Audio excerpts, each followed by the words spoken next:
siapakah mereka? Bagaimana sifat-sifat atau ciri-ciri mereka? Apakah saya dan Anda termasuk golongan mereka ataukah tidak? Baik, ikhwatal iman, kaum muslimin dan muslimat yang dimuliakan Allah Subhanahu wa taala. Di dalam Al-Qur'an, Allah Subhanahu wa taala telah menerangkan sifat-sifat dan ciri-ciri mereka, yaitu ibadur rahman, hamba-hamba Allah taala yang beriman, yang telah dimuliakan oleh Allah Subhanahu wa taala karena sebab keimanan dan penghambaan mereka. Sebagaimana yang terdapat dalam surat Al-Furqan ayat 63 sampai dengan ayat ke-77. Baik, ikhwatal iman, kita akan bacakan ayat-ayat tersebut. A'udzu billahi minasyaitonir rajim. Wa ibadur rahman alladzina yamshuna 'alal ardi hauna wa idza khatabahumul jahiluna qalu salama.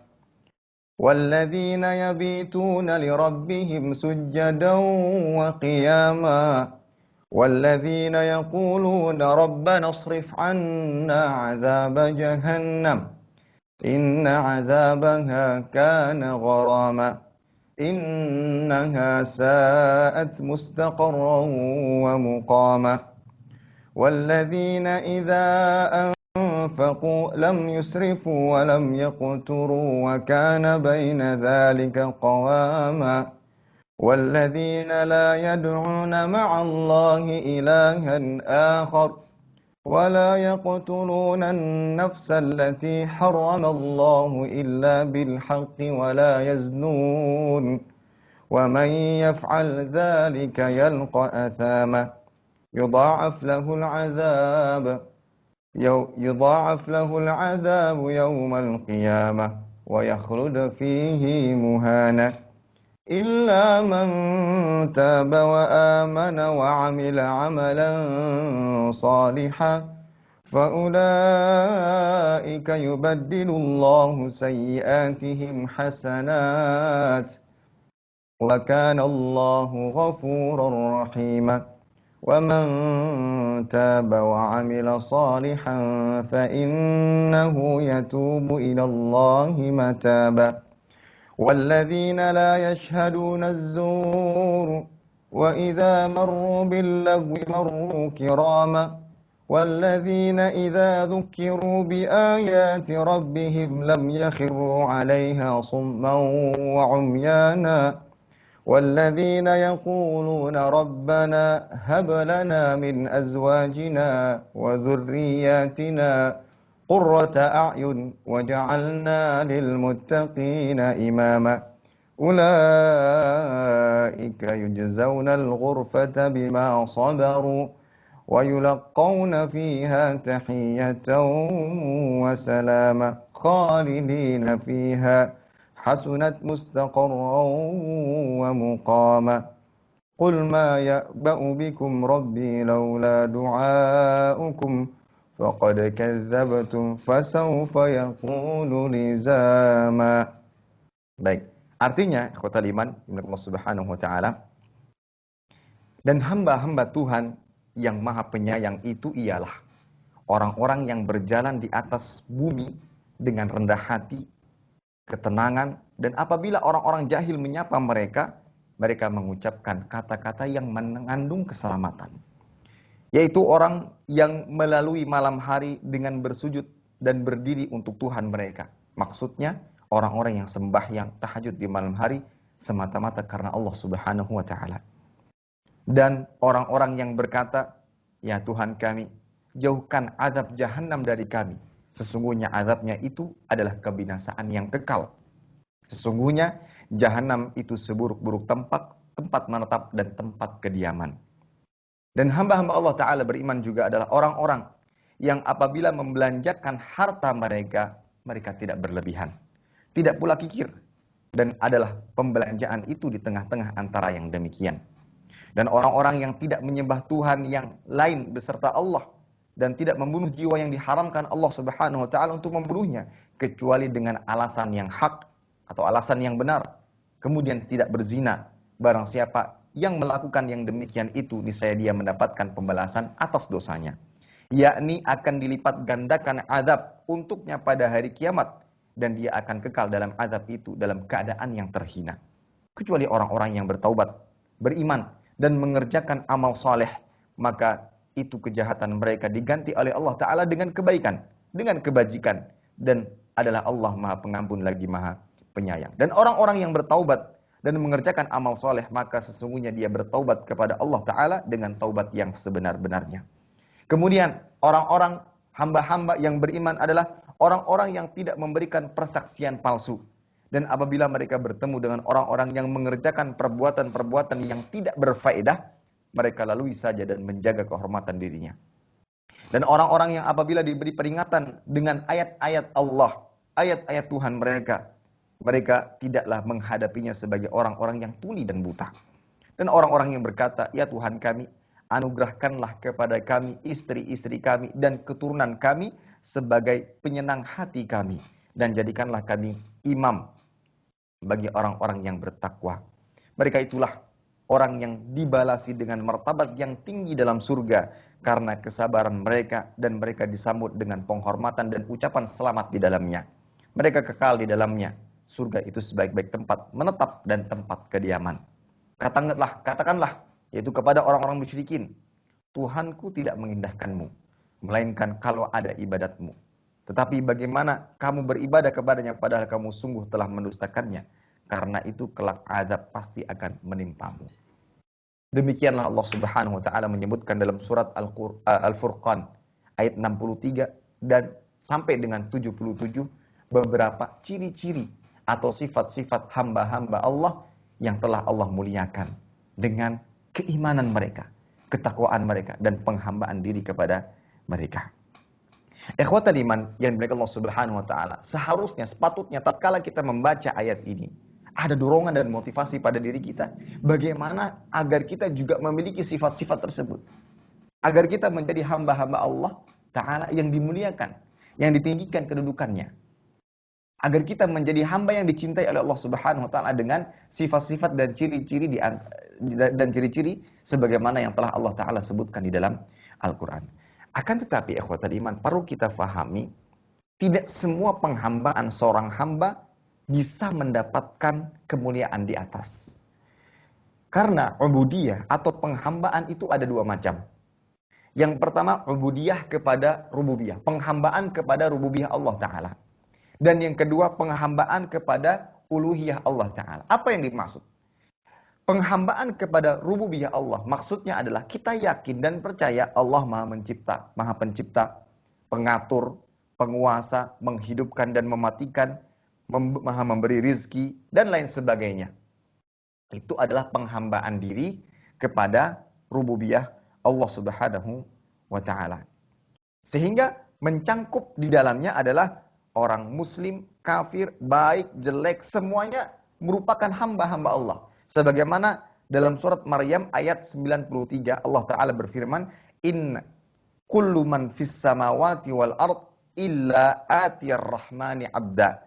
Tidak ada seorang pun di langit dan di bumi kecuali akan datang kepada Tuhan yang Maha Pemurah selaku atau sebagai seorang hamba. Pada dasarnya semuanya adalah hamba-hamba Allah Ta'ala. Karena mereka yakin yang memberi rizki, yang memberi makan, yang menghidupkan dan mematikan, yang menciptakan langit dan bumi, semuanya yakin bahwasanya ia adalah Allah Subhanahu wa taala. Ini juga termasuk bagian daripada penghambaan, ya, yang mana semuanya adalah hamba, mau dia fajir, mau dia soleh, dia adalah hamba pada dasarnya. Adapun ubudiyah yang kedua adalah ubudiyah pada atau penghambaan pada uluhiyah Allah Ta'ala. Maksudnya adalah meliputi peribadatan yang hanya ditujukan kepada Allah Subhanahu wa taala. Dalam arti hamba bukan hanya sekedar meyakini akan rububiyah Allah. Allah yang Maha menciptakan, Allah yang Maha menghidupkan, mematikan. Tidak hanya terbatas pada penghambaan itu saja, kan tapi dia harus menghambakan dirinya pada segala macam perintah Allah Ta'ala yang harus dia kerjakan, seperti sholat, puasa, menyembelih kurban, tatkala dia berdoa, tatkala dia berzikir, semuanya hanya diperuntukkan kepada Allah Subhanahu wa taala. Dan yang dimaksud pada surat Al-Furqan ayat 63 sampai 77, sifat-sifat ibadur rahman adalah penghambaan seorang hamba tatkala dia beribadah hanya kepada Allah Subhanahu wa taala. Makanya disebutkan di situ beberapa contoh amal-amal yang dikerjakan oleh hamba-hamba Allah taala yang beriman atau ibadur rahman sehingga mereka mendapatkan keutamaan yaitu kemuliaan di sisi Allah Subhanahu wa taala, kedudukan yang tinggi di sisi Allah Subhanahu wa taala. Baik, apa saja sifat-sifat ibadur rahman sebagaimana yang telah kita bacakan ayatnya tadi? Yang pertama, ikhwatal iman, memiliki sifat tenang dan lemah lembut. Dan ini berkaitan dengan bab yang kita bahas pada kitab Riyadhus Shalihin ini, yaitu sikap tenang. Sikap tenang ini merupakan salah satu sikap atau sifat yang dimiliki oleh hamba-hamba Allah Ta'ala yang beriman. Sebagaimana dalam ayat 63, surat Al-Furqan ayat 63, Allah Ta'ala berfirman, wa ibadur rahman alladzina yamshuna 'alal ardi hauna wa idza khatabahumul jahilun qalu salama. Dan hamba-hamba Tuhan yang Maha Penyayang itu ialah orang-orang yang berjalan di atas muka bumi dengan kerendahan hati. Dan apabila mereka dijahili oleh orang-orang jahil, diganggu oleh orang-orang jahil, maka mereka akan membalasnya dengan perkataan-perkataan yang mengandung keselamatan.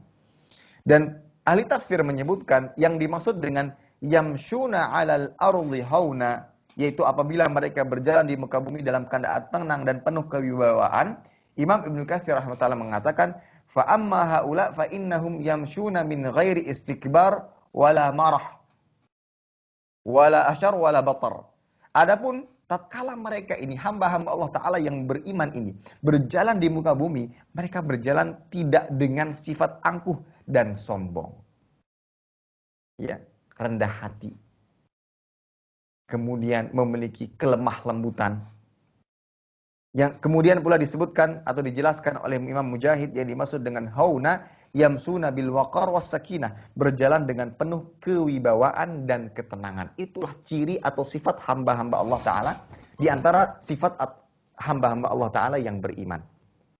Berjalan di muka bumi ini dengan kewibawaan, dengan ketenangan, dengan kerendah hatian, bukan dengan kesombongan, bukan dengan tergesa-gesa, sifat anjalah. Itu bukan di antara sifat hamba Allah Ta'ala yang beriman. Dan yang dimaksud dengan wa idza khatabahumul jahilun qalu salama, yaitu tatkala diajak bicara atau diganggu, diajak debat oleh orang-orang jahil dengan perkataan-perkataan yang tidak menyenangkan hati atau mengganggu hati, maka dia akan membalasnya dengan perkataan yang salama, yang mengandung perkataan selamat. Dia tidak mau terjatuh kepada dosa yang sama yang didapatkan oleh orang-orang yang jahil tersebut. Maka dari itu dia akan beralih. Dia akan membalas dengan ucapan yang baik. Tatkala diucapkan Anda ini seperti ini, seperti ini, seperti ini, maka ucapkan atau balas dengan kata-kata yang baik. Jazakallahu khairan atas masukannya, doakan saya semoga saya jauh lebih baik. Dan seterusnya. Balas dengan perkataan-perkataan yang salama. Hasan Al-Basri rahimahullah ta'ala juga berkata, la yajhaduna ala ahad wa in juhila alaihim halumu. Mereka-mereka ini, itu hamba-hamba Allah Ta'ala yang beriman ini, tidak pernah berbuat jahil atau berbuat nakal kepada orang lain. Namun tatkala mereka dijahili, diganggu, justru mereka membalasnya dengan sikap tenang dan lemah lembut. Inilah di antara sikap atau sifat yang dimiliki oleh hamba-hamba Allah Ta'ala yang beriman. Senada dengan firman Allah Ta'ala dalam surat Fusilat ayat 34. Wala tastawil hasanah wala sayyi'ah idfa' billati hiya ahsan fa idzal ladzi bainaka wa bainahu adawah ka'annahu waliyyun hamim. Dan tidaklah sama kebaikan dengan kejahatan. Tolaklah kejahatan itu dengan cara yang lebih baik. Maka tiba-tiba orang yang antaramu dengan dia ada permusuhan, seolah-olah menjadi teman yang sangat setia. Dalam arti kita diperintahkan oleh Allah Ta'ala, setiap kita mendapatkan perbuatan-perbuatan yang buruk, perbuatan-perbuatan yang tidak baik, kita dapatkan hal itu, maka yang dianjurkan dalam agama Islam adalah kita membalasnya dengan cara yang baik. Sebagaimana yang dimiliki oleh hamba-hamba Allah Ta'ala yang beriman. Sehingga mereka mendapatkan kemuliaan. Mereka mendapatkan kedudukan. Memang untuk beberapa kondisi berat.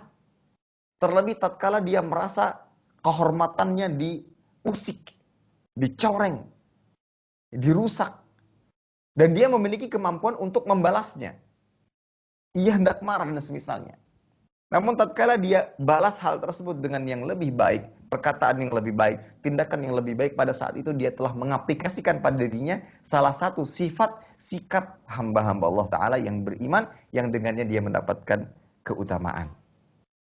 Baik, terdapat hadis-hadis yang disebutkan di dalam Riyadhus Shalihin ini yang dibawakan oleh Imam An-Nawawi rahimahullah ta'ala, di antara praktek-praktek yang dimiliki oleh Nabi SAW, yaitu sifat tenang, lemah lembut dalam menghadapi segala situasi.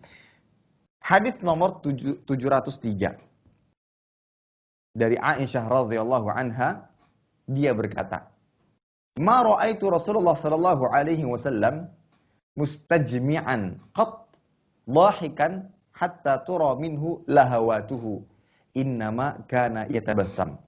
Dari Aisyah radhiyallahu anha, dia berkata, aku sama sekali tidak pernah menyaksikan Rasulullah sallallahu alaihi wasallam tertawa secara berlebihan sampai terlihat langit-langit mulutnya. Sesungguhnya beliau hanya bisa tersenyum. Apa kaitan hadis ini dengan bab sikap tenang yang merupakan salah satu sifat hamba-hamba Allah Ta'ala yang beriman?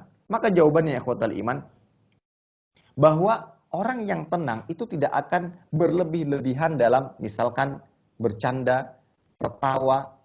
Dia tahu batasan-batasan yang diperbolehkan. Sehingga kalaupun harus tertawa, maka tidak sampai berlebih-lebihan. Tertawanya Nabi SAW itu kita katakan sebagai senyuman. Walaupun disebutkan dalam beberapa riwayat Nabi SAW tertawa, namun yang dimaksud adalah senyuman. Tidak sebagaimana yang kita bayangkan kalau seandainya kita tertawa terbahak-bahak. Itu kaitannya hadis ini dengan bab ketenangan. Dalam kondisi apapun, dalam kondisi ada masalah, dihadapi dengan tenang. Dalam kondisi nyaman atau mungkin ada candaan, maka dia tidak tertawa terbahak-bahak, justru dengan senyuman. Nah, ini diantara sifat hamba-hamba Allah Ta'ala. Karena tahu, kebanyakan tertawa itu bisa mematikan hati. Orang beriman, hamba yang beriman, tahu akan hal itu, sehingga dia tidak terjerumus di dalamnya. Kemudian pula, hadis yang lain, ikhwatal iman, hadis ke 704 dari Abi Hurairah radhiyallahu taala anhu, beliau mengatakan, sami'tu Rasulullah sallallahu alaihi wasallam yaqul, "Idza uqimatis shalah, fala ta'tuha wa antum tas'auna, wa'tuha wa antum tamshun, wa 'alaikumus sakinah, fama adraktum fasallu wa ma fatakum fa'atimmu." Rasulullah sallallahu alaihi wasallam bersabda, jika salat telah didirikan, maka janganlah kalian mendatanginya dengan terburu-buru. Akan tetapi, datangilah dengan berjalan, dengan penuh ketenangan. Gerakan apapun yang kalian dapatkan, kerjakanlah. Dan apa yang tertinggal, sempurnakanlah sendiri sholat itu. Hadis dikeluarkan oleh Imam Bukhari dan Muslim.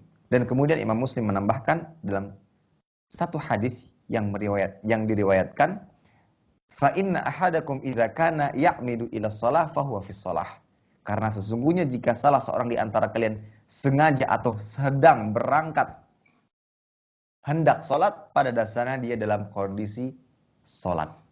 Baik, di sini juga termasuk sifat hamba-hamba Allah Ta'ala yang beriman, senantiasa bersikap tenang.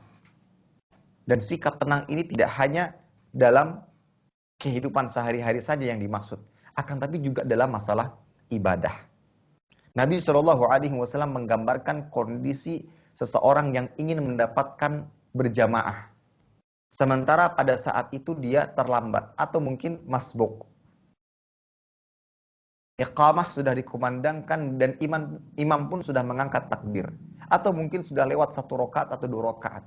Ada sebagian orang yang khawatir tertinggal atau kelewatan berjamaah bersama imam yang pada akhirnya dia lari-lari, tergesa-gesa, hilang sifat ketenangan pada dirinya. Ini tidak dibenarkan di dalam Islam. Apa kata Nabi Shallallahu Alaihi Wasallam? Wa'tuha wa antum tamshun. Datangi ia, ya, dalam kondisi berjalan, tidak perlu lari-lari. Wa alaikumus sakinah, dan hendaklah bagi kalian untuk bersikap tenang. Kalau sudah sampai di barisan sholat, maka apa yang kalian dapatkan, misalkan tinggal 1 rakaat terakhir, maka lanjutkan sholatnya, sempurnakan sendiri. Dan begitulah seharusnya hamba Allah Ta'ala. Kenapa? Karena tatkala seorang hamba itu sedang melakukan perjalanan ke masjid untuk melaksanakan sholat, pada dasarnya, sebagaimana diriwayatkan Imam Muslim, dia sedang dalam kondisi sholat. Kenapa? Kalau seandainya dia terburu-buru, ini akan membuat efek kepada sholatnya. Dia ngos-ngosan, hilang kehusyuan, ketenangan kehilang, sehingga bacaan-bacaannya mungkin tidak akan bagus, tidak bisa meresapi, tidak bisa memahami maknanya. Inilah diantara dampaknya. Ya. Maka Nabi SAW menggambarkan bahwasanya sifat hamba Allah Ta'ala yang beriman itu bukan hanya sekedar tenang dalam kehidupan sehari-hari, namun juga dalam masalah ibadah. Baik. Begitu pula dalam hadis ke-705 dari Ibnu Abbas radhiyallahu taala anhuma, annahu dafa'a ma'an Nabi sallallahu alaihi wasallam yaum Arafah. Fasami'a an-Nabi sallallahu alaihi wasallam wara'ahu jazran shadidan wa darban wa sawtan lil ibil. Fa asyara bi sawtihi li ilaihim wa qala ayyuhan nas 'alaikum bis sakinati fa innal birra laysa bil idha. Dari Ibnu Abbas bahwa dia pernah berjalan bersama Nabi Shallallahu Alaihi Wasallam pada hari Arafah.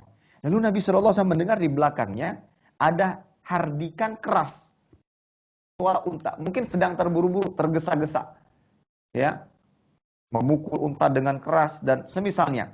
Maka beliau mengisyaratkan dengan cambuknya ke arah mereka seraya bersabda, wahai sekalian manusia, hendaklah kalian tenang karena ketaatan itu tidak dengan tergesa-gesa.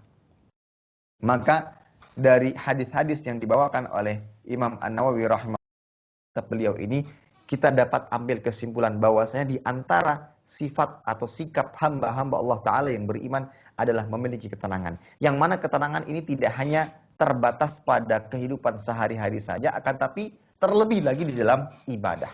Kalau kita sedang membaca Al-Quran, resapi setiap maknanya. Ya.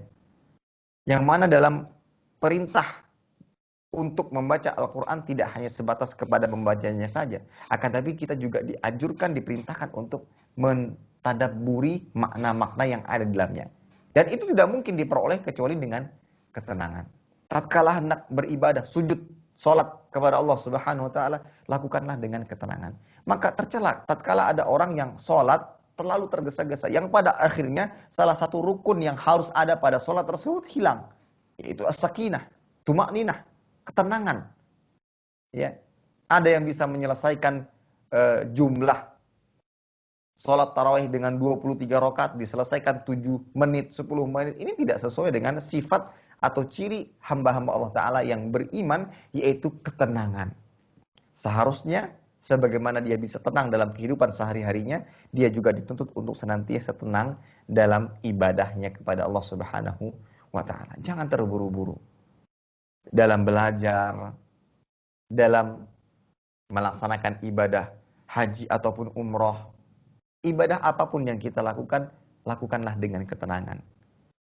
Sebagaimana kita berusaha untuk tenang tatkala kita menghadapi kehidupan kita sehari-hari. Maka ini ikhwatal iman yang diberikan Allah Subhanahu wa Ta'ala, sifat pertama yang dimiliki oleh hamba-hamba Allah Ta'ala yang beriman, yang mana dia senantiasa memiliki sifat tenang dan kelemah lembutan. Coba sekarang kita koreksi diri kita, apakah hal tersebut sudah kita temukan pada diri kita? Tenangkah kita dalam menghadapi segala masalah?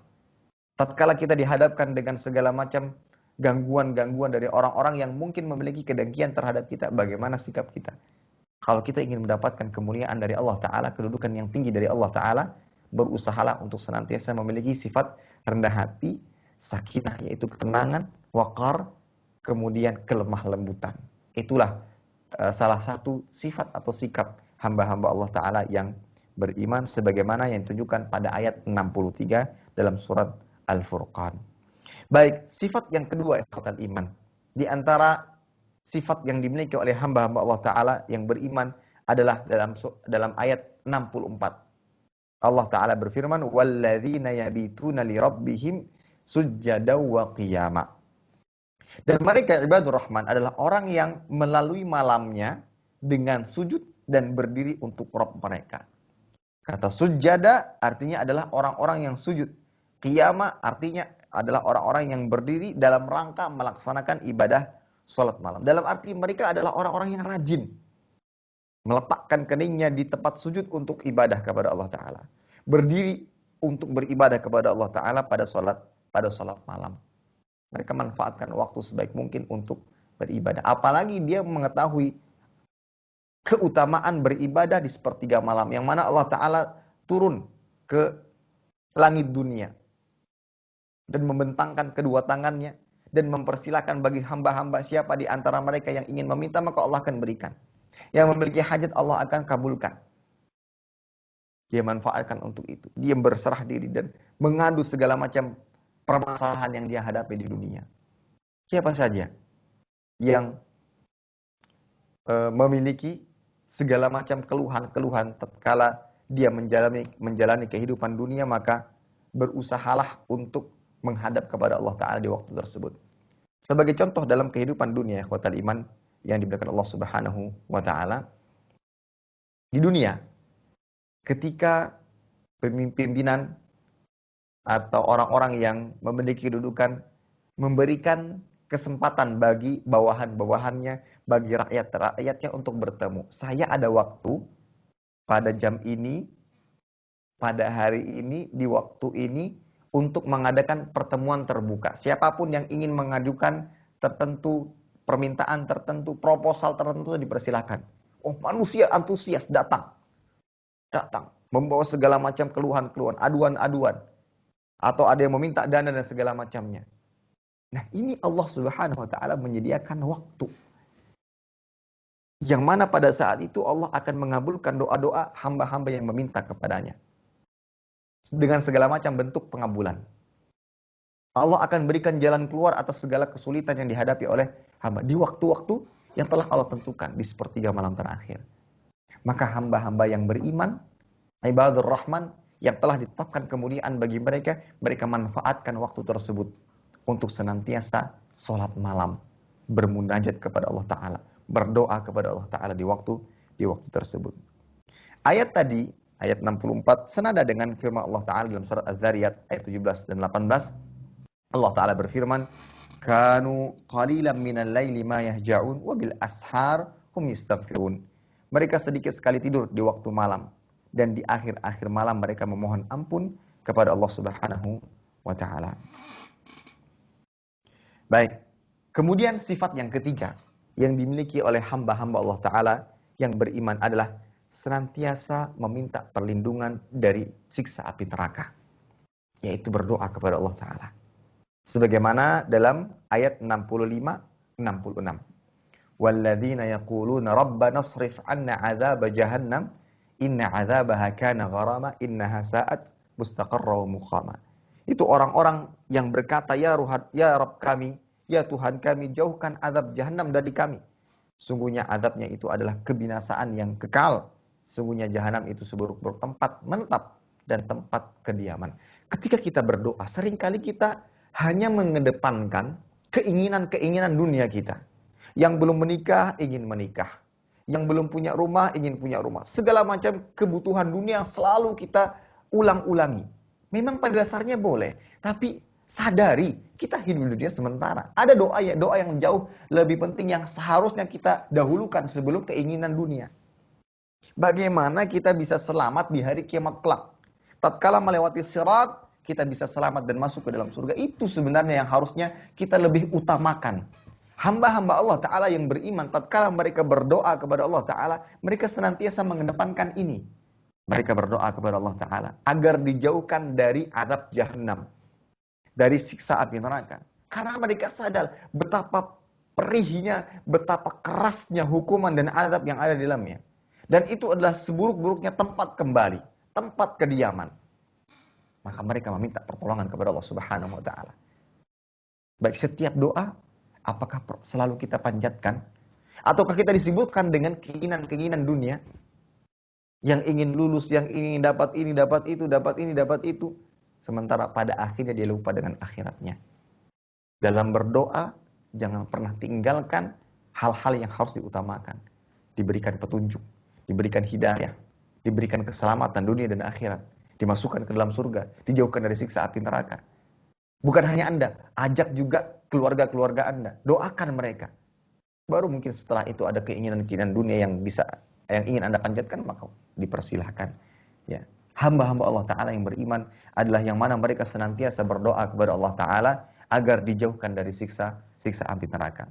Yang dimaksud ulama, kata Imam Ibnu Jauzi, di situ ada 5 pendapat. Akan tapi kalau kita lihat memiliki makna yang serupa. Seperti ada yang mengatakan gharama adalah selama-lamanya.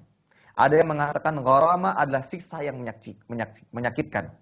Ada yang mengatakan gharama adalah siksa yang melelahkan.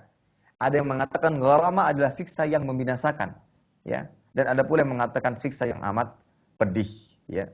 Inna azabaha kana gharama, karena sesungguhnya azabnya adalah gharama. Ada yang mengatakan azab yang panjang, kemudian ada yang menyakitkan, ada azab yang melelahkan, ada azab yang membinasakan, dan azab yang sangat pedih. Nah, kalau kita lihat maknanya serupa.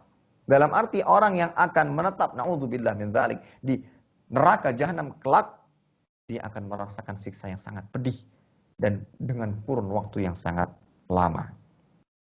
Maka dari itu, pada ayat ke-66 Allah mengatakan, innaha saat mustaqarra wa muqama. Sungguhnya jahanam itu seburuk-buruk tempat dan seburuk-buruk tempat menetap dan tempat kediaman.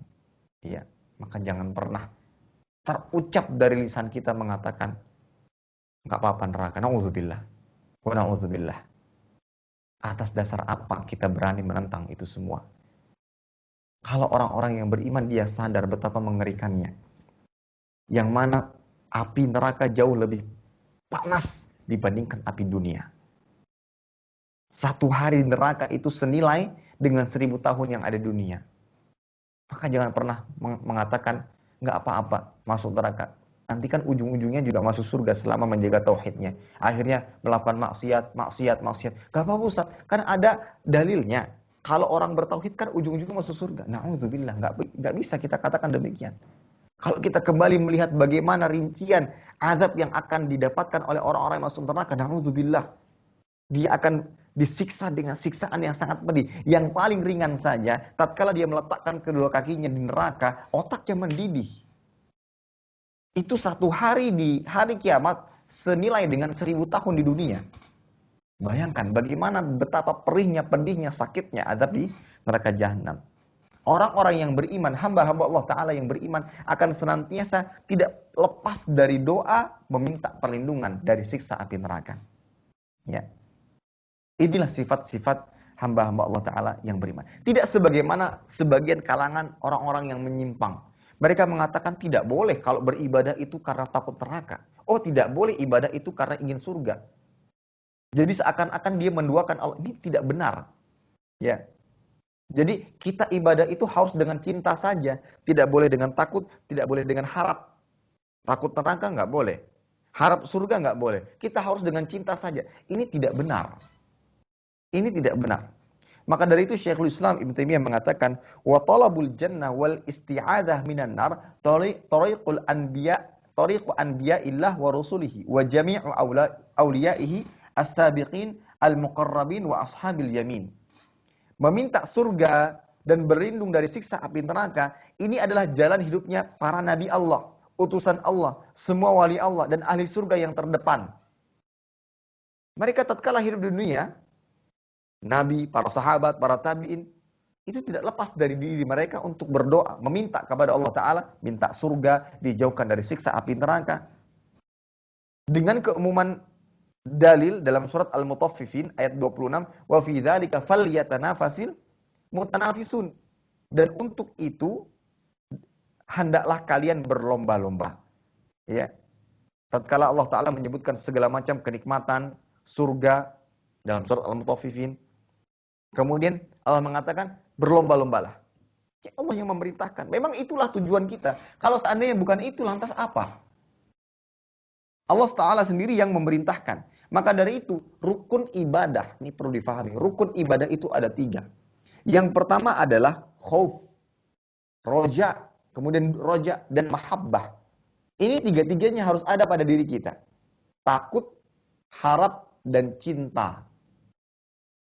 Ya, kita ibadah ini harus memiliki 3 perasaan tersebut. Cinta, ini yang mendorong kita untuk semangat dalam beribadah kepada Allah Subhanahu wa taala. Cinta, dengan cinta. Kita cinta kepada Allah, cinta kepada Rasulnya sallallahu alaihi wasallam, dan hal tersebut dibuktikan dengan menjalankan perintahnya dan menjauhi segala yang dilarangnya. Tetapi bukan hanya sekedar cinta, tapi di sana ada rasa takut. Takut apa? Takut kalau amal ibadah ini yang didorong dengan cinta ini tidak diterima oleh Allah Ta'ala. Sebagaimana yang dilakukan oleh bawahan-bawahan terhadap pimpinannya. Dia mendapatkan perintah, Pak, Bu, kerjakan ini. Dia betul-betul berhati-hati.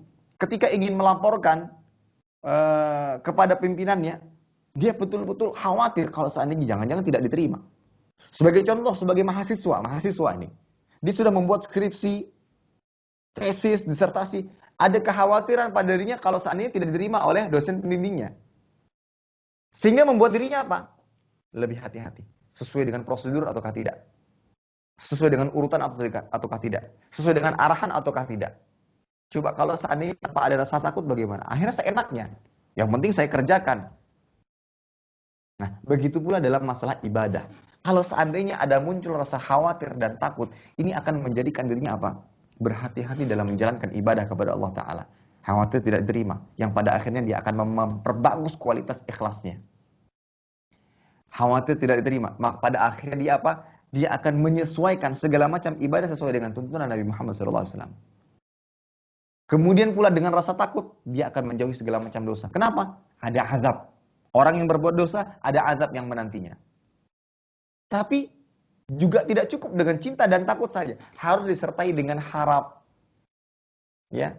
Kenapa? Kalau cuma sekedar takut yang lebih besar, ini akan menjadikan hamba berputus asa. Yang pada akhirnya, ya sudah Ustaz, saya sudah terlanjur jadi pelaku dosa, pelaku maksiat. Banyak dosa-dosa saya, tidak mungkin diampuni. Yang pada akhirnya sudah, kalau memang neraka yang neraka. Sebagaimana ada sebagian orang yang berani mengatakan, ya sudah neraka yang neraka. Na'udzubillah. Maka harus seimbang dengan harap. Kenapa? Allah Ghafur, Maha Pengampun. Allah Rahim, Maha Penyayang. Maka dari itu, Allah menyeru kepada hamba-hambanya, Qul ya ibadiyalladzina asrafu ala anfusihim, la taqnatu min rahmatillah. Katakanlah wahai Muhammad kepada hamba-hambaku yang melampaui batas. Jangan pernah berputus asa dari rahmat Allah. Ini roja, ini harapan. Jadi seimbang. Tapi tidak boleh hanya sekedar harapan saja, tanpa ada rasa takut. Nanti jadi kalangan orang-orang yang hanya berharap, yang mengatakan dosa apapun, maksiat apapun, nggak apa-apa. Yang penting dia tetap ada harapan dalam dirinya, yang pada akhirnya dia tetap menjalankan perbuatan dosa, dengan mengatakan, Allah kan Maha Pengampun Ustaz. Nggak apa-apa dong. Ini nggak bisa. Maka harus seimbang.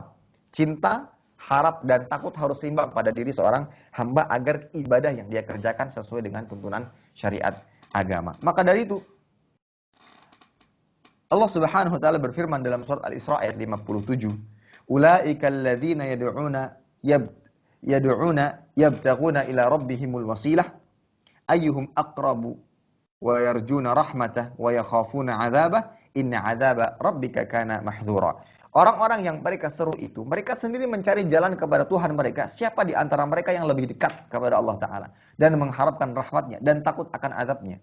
Sungguhnya azab Tuhan adalah yang harus ditakuti. Alamat ini yang diperintahkan.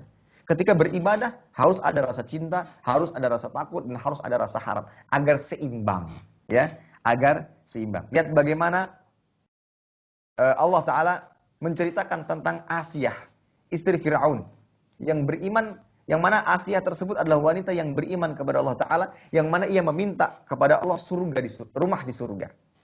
Allah berfirman dalam surat Tahrim ayat 11, وَضَرَبَ اللَّهُ مَثَلًا لِلَّذِينَ آمَنُوا إِمْرَأَةَ فِرْعَوْنَ إِذْ قَالَتْ رَبِّ ابْنِ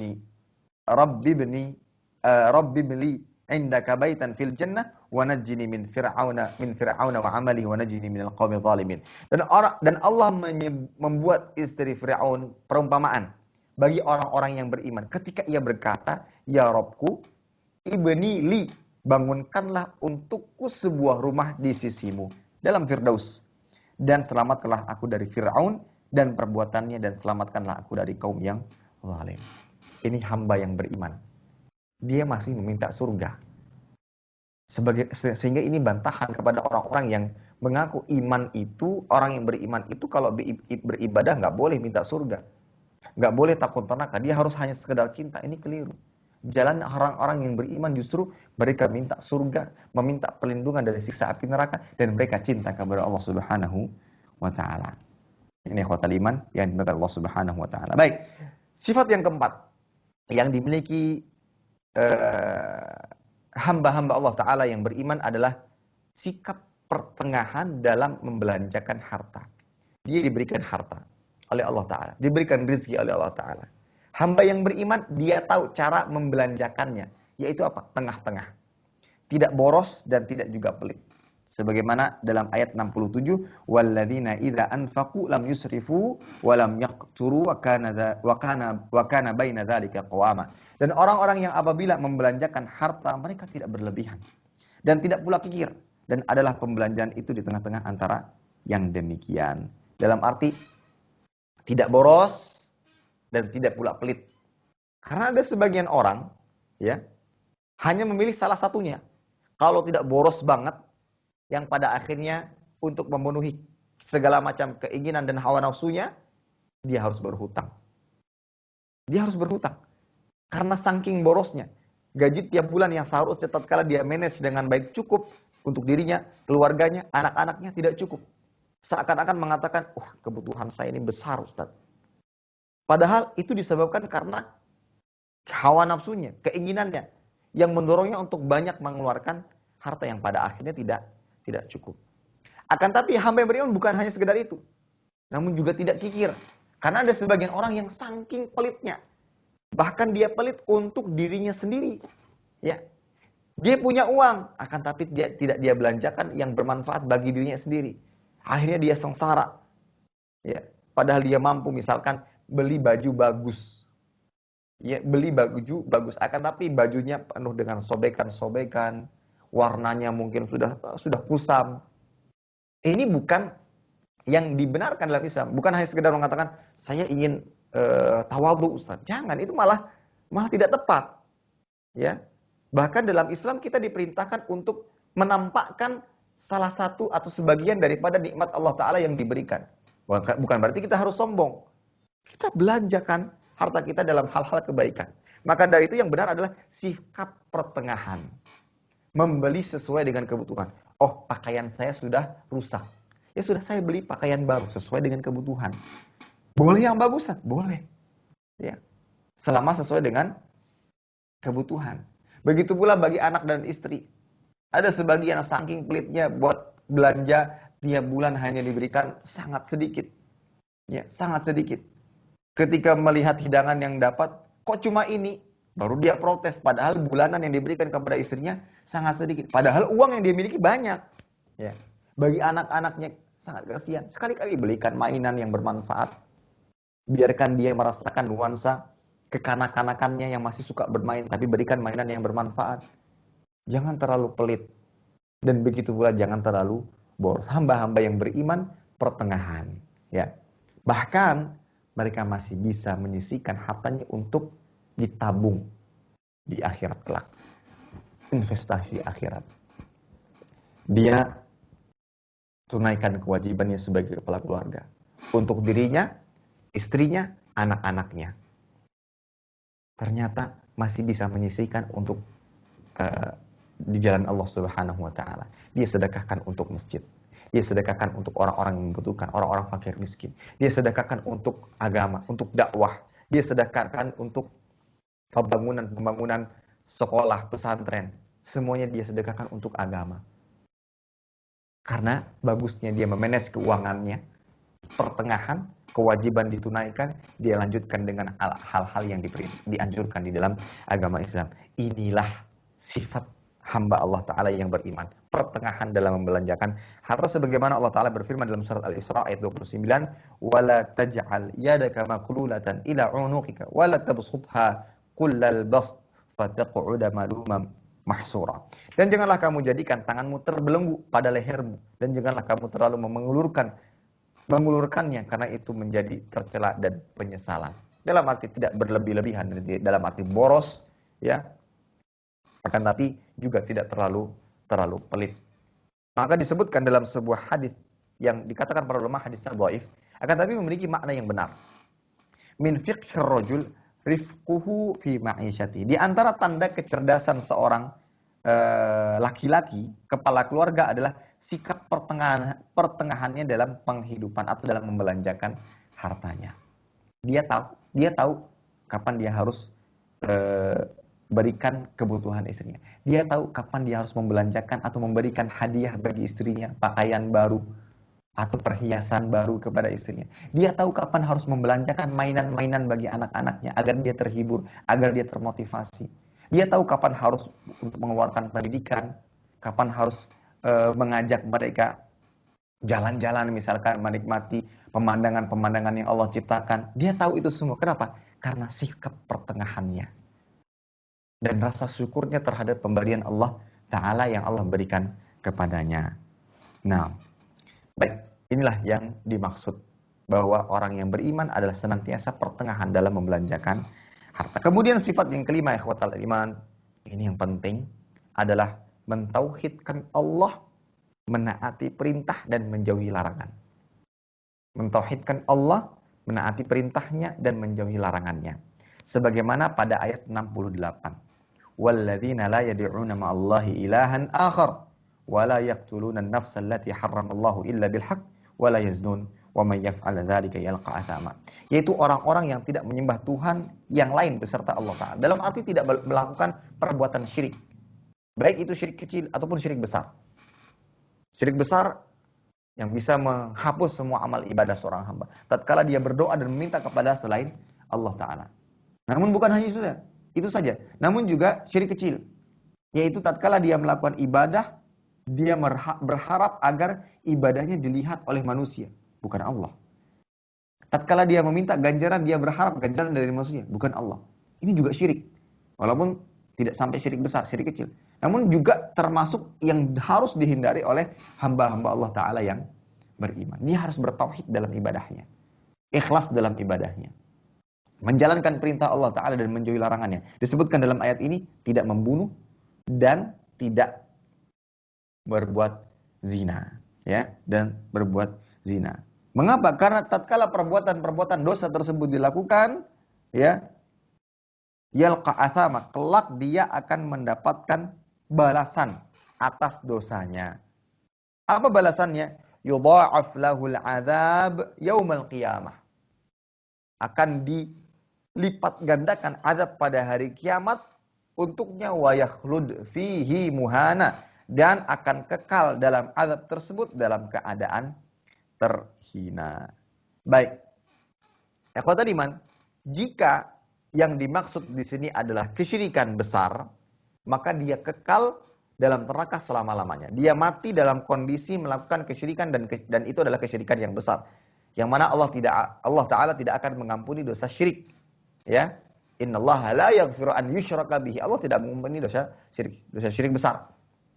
Yang mana dia menyembah kepada selain Allah, mati dalam kondisi demikian, maka dia akan kekal selama-lamanya di dalam neraka jahanam. Na'udzubillah. Akan tapi tatkala dia bertauhid, kemudian memiliki beberapa dosa, misalkan membunuh atau berzina, ya, maka itu sesuai dengan kehendak Allah Subhanahu wa Ta'ala. Dia akan masuk neraka. Kalau seandainya Allah berkeinginan, dia akan masuk ke dalam neraka dengan kurun waktu yang lama. Itu yang dimaksud dengan wa yakhlud fihi.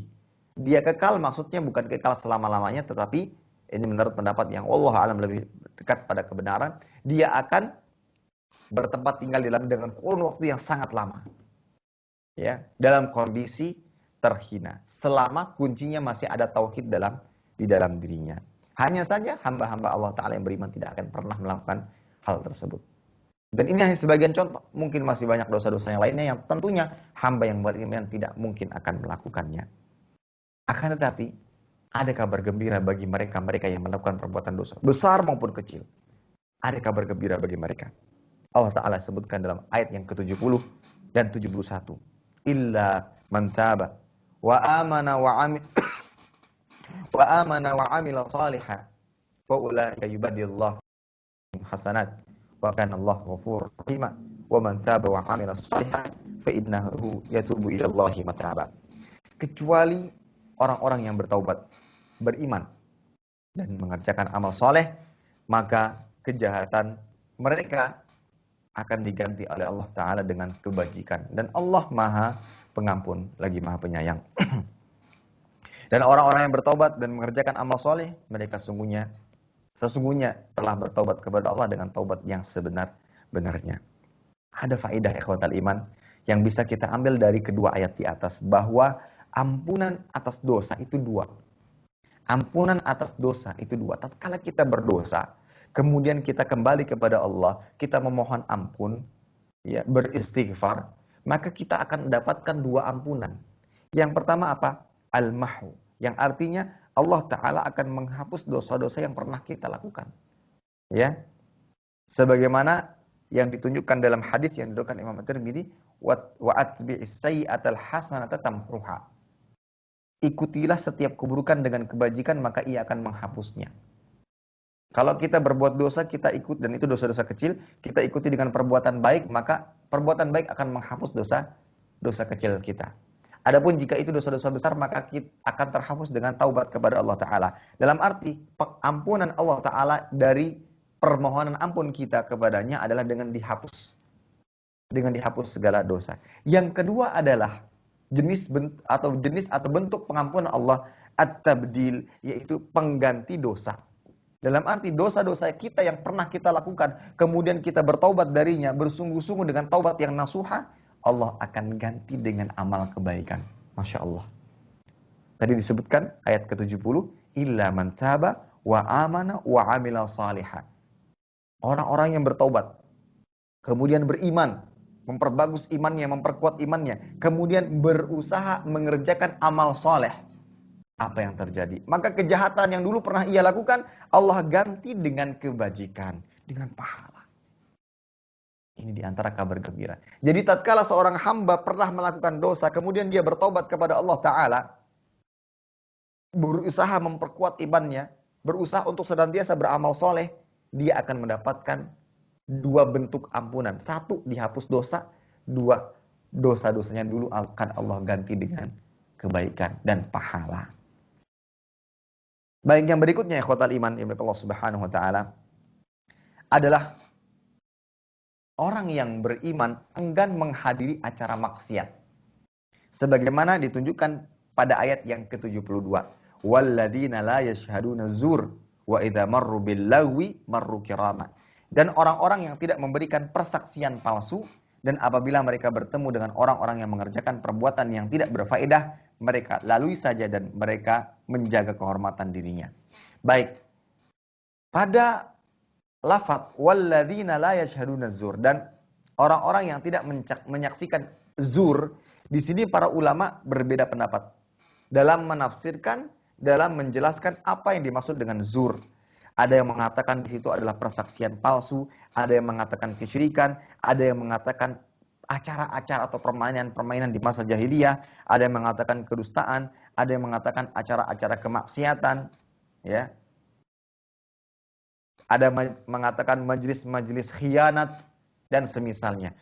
Akan tetapi kalau kita lihat betul-betul, maka di antara tafsir tersebut, makna tersebut tidak berbeda jauh.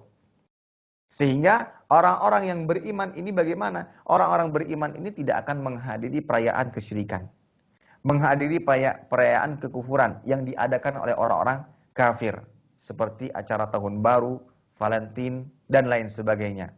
Atau menghadiri perbuatan-perbuatan acara-acara maksiat yang berisikan dusta, pengkhianatan, persaksian palsu, ya. Atau tidak juga menghadiri acara-acara yang dimurkai Allah Ta'ala dan semisalnya. Ini adalah hamba-hamba Allah yang beriman. Ketika diajak untuk mengikuti perayaan-perayaan yang mengandung kemaksiatan, maka dia tidak akan pernah menghadirinya. Kenapa? Karena dia ingin senantiasa menjaga kemurnian dan kesucian keimanannya. Ingat, manusia itu lemah di hadapan segala macam kenikmatan-kenikmatan dunia yang bisa menjauhkannya dari Allah Ta'ala. Inna nafsa la'amaratun bisu. Nafsu, jiwa, itu senantiasa condong kepada keburukan. Kalau seandainya kita dekat dengan keburukan, akan sangat mudah bagi seseorang untuk tergelincir di dalamnya. Maka orang yang beriman menjauh, bukan mendatangi, menjauh. Dia menyelamatkan dirinya, jauh dari segala macam dosa dan maksiat. Dan kalaupun disebutkan dalam ayat ini, wa idza marru bil lagwi marru kirama. Kalau seandainya tidak sengaja ketemu, berpapasan dengan acara tersebut, dengan perayaan tersebut, dengan orang-orang yang mengajaknya, mereka apa yang mereka lakukan? Marru kirama. Mereka akan berlalu dan melewatinya, yaitu berjalan dengan penuh kebijakan, ya, ada yang mengatakan berpaling dan mereka melampauinya. Dalam arti gini, kesimpulannya ikhwatal iman, hamba-hamba Allah Ta'ala yang beriman itu tidak akan pernah mengikuti perayaan acara yang mengandung kedustaan, pengkhianatan, maksiat, kesyirikan, kekufuran dan segala macam kemungkaran yang tentunya Allah benci. Akan tetapi tatkala tanpa sengaja ketemu, berpapasan dengan hal-hal tersebut, marru kirama, mereka akan melewatinya dengan sikap tenang sebagaimana sifat pertama, dengan kelemah lembutan, dengan bijak, tanpa harus membuat kerusakan. Yang penting mereka menjauhinya dengan baik. Kalau bisa dinasihati, ya, jika tidak, ya sudah, tinggalkan dengan sikap yang bijak. Itulah sifat hamba-hamba Allah Ta'ala yang beriman. Kemudian yang ketujuh, ikhwatal iman, orang yang beriman tidak akan pernah buta dan tuli terhadap peringatan Allah Subhanahu wa Ta'ala. Pada ayat yang ke-73, walladzina idza dzukiru bi ayati rabbihim lam yakhiru 'alaiha summa wa umyana. Dan orang-orang yang beriman ini apabila dia diberikan peringatan dari ayat-ayat Rabb mereka, mereka tidaklah menghadapinya dengan sebagai orang-orang yang tuli dan buta. Karena ada sebagian di antara hamba-hamba Allah tuh yang seperti itu. Mengakunya beriman, mengakunya kembali kepada Al-Quran dan Sunnah, mengakunya berusaha menjalankan syariat agama. Akan tapi tatkala dikasih tahu, oh ini perintahnya, kalau berpakaiannya seperti ini, kalau ingin menjalankan syariat, pura-pura tuli. Atau mungkin mengambil pendapat lain untuk membantah itu semua, membantah dalil. Dorongannya apa? Hawa nafsu. Atau mungkin pura-pura buta, tidak pernah melihat. Ada sebagian yang seperti itu. Maka dari itu kajian-kajian yang lebih disukai itu seringkali dengan permasalahan ada pernikahan yang sifatnya adalah amah, yang disukai oleh kebanyakan orang. Tapi kalau berbicara tentang halal haram, tauhid, kesyirikan, nah ini seringkali dijauhi. Kenapa? Khawatir kebiasaan lamanya tidak bisa lagi dilakukan. Nah pada saat itu pura-pura buta dan pura-pura tuli. Ini bukan hamba Allah Ta'ala yang beriman. Yang sebagaimana yang seharusnya dilakukan. Hamba yang beriman. Walaupun itu merupakan kebiasaannya. Tatkala dihadapkan bahwasanya itu larangan, maka dia akan tinggalkan. Dia akan tinggalkan. Dia akan lebih memilih Allah dan Rasulnya. Menjalankan perintah Allah dan Rasulnya. Maka dari itu tatkala mereka diberikan peringatan, mereka akan beriman, mengerjakannya sesuai dengan ketentuan syariat agama. Sebagaimana Allah Ta'ala sebutkan dalam surat An-Nur ayat 51, innama kana qaulal mu'minin idza du'u ila Allah wa rasulihi liyahkuma bainahum ay yaqulu sami'na wa ata'na wa ulaika humul muflihun. Sungguhnya jawaban orang-orang yang beriman bila mereka dipanggil kepada Allah dan Rasulnya agar Rasul memberi hukum sebagai pembawa risalah Islam, memerintahkan kepada yang ma'ruf, ya, melarang perkara-perkara yang mungkar, maka orang-orang beriman ini akan menjawab, kami dengar dan kami patuh, dan mereka itulah yang akan mendapatkan keberuntungan, kemenangan, yaitu surga Allah Subhanahu wa Ta'ala. Jadi itulah orang tidak akan pernah tuli. Ada sebagian orang-orang yang seperti itu. Ada sisi kekhawatiran kalau datang ke kajian-kajian yang bahasnya halal haram. Dia khawatir gaji yang selama ini dapatkan akan hilang. Kenapa? Ada isu bahwa ini haram. Maka dia enggan untuk mendatangi kajian hal haram. Ini seakan-akan buta dan tuli terhadap perintah Allah Subhanahu wa Ta'ala. Padahal hamba yang beriman justru dia mengejar, mencari tahu. Apakah sudah betul pekerjaan saya selama ini? Apakah sudah betul penghasilan saya selama ini? Apakah sudah sesuai dengan ketentuan syariat agama ataukah tidak? Dia terus berusaha untuk itu. Ini ikhwatal iman yang diberikan Allah Subhanahu wa taala. Kemudian yang berikutnya, yang ke-8. Ibadur Rahman adalah yang senantiasa meminta anugerah istri dan anak sebagai penyejuk mata. Dan di sini adalah sebagaimana disebutkan pada ayat yang ke-74, walladzina yaquluna rabbana hab lana min azwajina wa dzurriyyatina qurrata a'yun waj'alna lil muttaqina imama. Dan orang-orang yang berkata, ya Rabb kami, anugerahkan kepada kami istri-istri kami dan keturunan kami sebagai penyenang hati dan jadikanlah kami imam bagi orang-orang yang bertakwa. Baik. Kata menyenangkan hati tentunya bukan hanya dilihat dari tampangnya saja. Sebagian orang, laki-laki terutama, tatkala ingin mencari pasangan hidup, dia hanya terlalu fokus dengan kecantikan dan rupa yang dimiliki oleh seorang wanita. Yang mana hal tersebut bisa membutakannya dari hal-hal yang jauh lebih penting yang harus dia perhatikan, yaitu pada agama dan akhlaknya. Maka yang dimaksud dengan menenangkan hati ini adalah yang cantik, bukan hanya pada rupa, namun akhlak dan agamanya. Di antara ketiga ini, cantik, rupa, agama, dan akhlak, mana yang lebih bisa mempertahankan kenyamanan hati? Tentunya agama dan akhlak. Kecantikan agama dan akhlak itu lebih melanggengkan sebuah hubungan rumah tangga. Iya, berbeda dengan kecantikan. Ada sebagian orang yang hanya tergiur dengan kecantikannya. Akhlaknya na'udzubillah, agamanya na'udzubillah, yang pada akhirnya dia hanya menikmati kecantikannya hanya pada perayaan pernikahan saja. Malam pertama sudah mulai kelihatan keburukan-keburukannya. Pembangkangannya terhadap suami. Hari pertama dilewati sudah mulai dengan pecahan piring. Hari kedua cacian-cacian.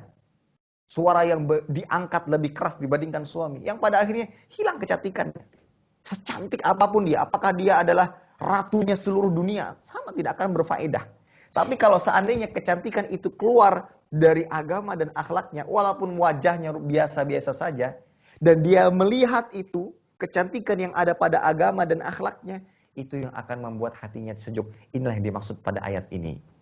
Ya, orang-orang beriman, tatkala dia berdoa kepada Allah Ta'ala, dia meminta agar diberikan istri-istri yang memberikan kesejukan pada hati. Begitu pula keturunan-keturunan yang memberikan kesejukan pada hati. Dengan apa? Dengan akhlak-akhlak mereka. Agama yang mereka miliki kuat. Ketika mereka melakukan kesalahan, mereka tahu bagaimana cara bertaubat darinya. Mereka akan meminta ampun kepada Allah Ta'ala. Terjadi permasalahan dalam rumah tangga, istri tidak akan pernah mengangkat suaranya. Cara dia menegur suami pun dengan cara yang baik. Kita akui, suami itu bisa salah.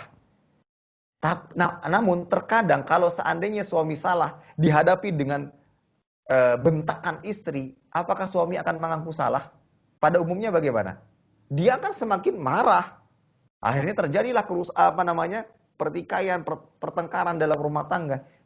Tapi kalau istri yang beriman dan akhlaknya mulia, suaminya salah, dia tahu cara bagaimana menegur suaminya dengan cara yang baik.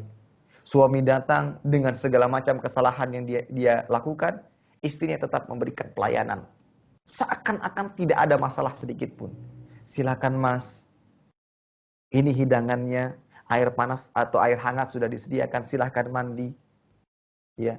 Kemudian setelah suami kenyang, perut kenyang, ya, kondisi segar, atau mungkin si istri memijat suami, setelah nyaman semuanya baru disampaikan. Mas tadi melakukan ini dan ini apa tidak? Saya sebagai seorang istri tentunya karena sayang dan seterusnya. Dengan kelemah lembutan. Dari situ suami sadar apa tidak? Insya Allah akan sadar. Tapi kalau baru masuk pintu, kaki yang baru masuk baru setengahnya. Belum 2 kaki. Sudah teriakan, nah ini tidak akan pernah menyelesaikan masalah. Itu yang dimaksud. Yang diinginkan oleh hamba-hamba Allah Ta'ala yang beriman dari istri, anak-anak adalah yang menyejukkan hati, yang hanya bisa ditemukan pada agama yang baik dan akhlak yang baik. Itulah yang dimaksud qurrata a'yun. Bukan hanya pada rupa, Betapa banyak orang-orang yang rupanya menawan, akan tapi justru banyak menyakiti hati orang-orang. Baik, inilah ikhwatal iman yang diberkahi Allah Subhanahu wa taala, sifat-sifat atau sikap-sikap yang dimiliki oleh hamba-hamba Allah taala yang beriman, yang jika kita simpulkan ada beberapa. Yang pertama, mereka yang bertauhid kepada Allah taala, tidak menyekutukan Allah, menjalankan perintah dan menjauhi larangan. Mereka yang senantiasa meminta dan berlindung kepada Allah taala dari siksa api neraka. Mereka yang senantiasa memenuhi panggilan Allah, menjalankan semua perintah Allah dan menjauhi larangannya. Mereka yang tidak menghadiri dan menjauhi segala macam acara-acara yang mengandung dosa dan maksiat. Mereka yang memiliki sifat tenang dan lemah lembut, rajin sholat malam, tidak boros dan tidak pelit, ya, dan senantiasa memohon atau berdoa kepada Allah Ta'ala agar pasangan hidup mereka, anak-anak mereka dijadikan sebagai penyejuk hati dan penyejuk mata. Tatkala mereka bisa memiliki itu semua, mereka lakukan, baik mereka aplikasikan, mereka wujudkan dalam kehidupan mereka, maka Allah Ta'ala akan memberikan mereka balasan. Disebutkan pada ayat 75 dan 76. Ulaika yuzzaunal ghurfata bima sabaru wa yulaqawna fiha tahiyyatan wa salama khalidina fiha hasunat mustaqarra wa muqama. Mereka itulah orang-orang yang akan dibalas dengan martabat yang tinggi dalam surga karena kesabaran mereka, dan mereka disambut dengan penghormatan dan ucapan selamat di dalamnya. Mereka kekal di dalamnya. Surga itu sebaik-baik tempat menetap dan tempat kediaman. Maka balasan tersebut ada beberapa yang disebutkan pada ayat ini. Yang pertama, ghurfah. Yang dimaksud ghurfah adalah surga. Dia akan diberikan Allah Ta'ala sebuah atau diberikan kesempatan untuk menjadi salah satu penduduk surga. Ya. Kemudian dengan kesabaran mereka, mereka akan mendapatkan tahiyah wasalama. Maksudnya apa? Mereka akan mendapatkan penghormatan dan pemuliaan, yang mana malaikat-malaikat akan menemui mereka dari segala pintu di surga, dan mereka pun berkata, salamun alaikum bima sabartum. Diberikan keselamatan, penyambutan. Yang menyambut adalah para malaikat. Mungkin agak sedikit terbayang oleh kita bagaimana kondisi kita, namun tidak akan pernah bisa membayang. Kita tidak bisa akan pernah membayangkannya. Kenikmatan yang amat luar biasa yang Allah siapkan dan sediakan bagi hamba-hamba Allah Ta'ala yang senantiasa sabar dalam menjalani kehidupan di atas keimanan dan ketakwaan. Kemudian, apakah kenikmatan tersebut sementara? Tidak. Bukan hanya sekedar masuk surga. Bukan hanya sekedar diberikan penyambutan. Kenikmatan-kenikmatan tersebut akan mereka rasakan selama-lamanya. Selama-lamanya, tidak terbatas. Kita punya sepeda motor yang bagus, mobil yang bagus, apakah bisa kita nikmati terus-menerus? Tidak. Bersifat sementara. Kenyamanan mobil hanya mungkin dipakai 1 tahun mungkin. Setelahnya mungkin sudah mulai ada yang rusak-rusak, ada yang harus diganti, performanya sudah mulai berkurang. Itu dunia, namanya juga dunia yang fana. Tapi kalau kenikmatan di surga, selama-lamanya kita akan merasakan segala macam kenikmatan yang amat luar biasa. Ya, itu hanya diberikan kepada hamba-hamba Allah Ta'ala yang beriman. Ya, dan tentunya setelah kita membaca ini semua, mengetahui ini semua, mari coba. Terkadang mungkin bisa kita list sifat-sifat hamba Allah Ta'ala yang beriman. Kemudian kita aplikasikan, apakah ada di antara sifat ini yang sudah saya miliki? Ataukah justru saya tidak memiliki sama sekali? Dan saya akan berusaha untuk memilikinya dan bersikap dengannya. Karena kita juga ingin mengharapkan balasan dari Allah Ta'ala berupa surga dan segala macam kenikmatan yang ada di dalamnya. Wallahu ta'ala alam bishawab. Ini kiranya yang bisa kita sampaikan pada pertemuan kali ini. Nah, baik, silakan jika ada pertanyaan-pertanyaan kami persilahkan.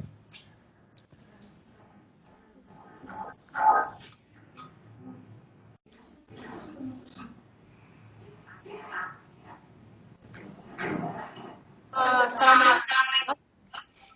Waalaikumsalam warahmatullahi wabarakatuh. Apakah bid'ah itu termasuk acara kemungkaran? Apakah bid'ah termasuk acara kemungkaran? Baik, sudah Bu? Iya, Jawabannya, kita menuntut terlebih dahulu apa sih yang dimaksud dengan bid'ah yang sering kali didengar. Bid'ah, bid'ah, dan bid'ah. Apa itu bid'ah?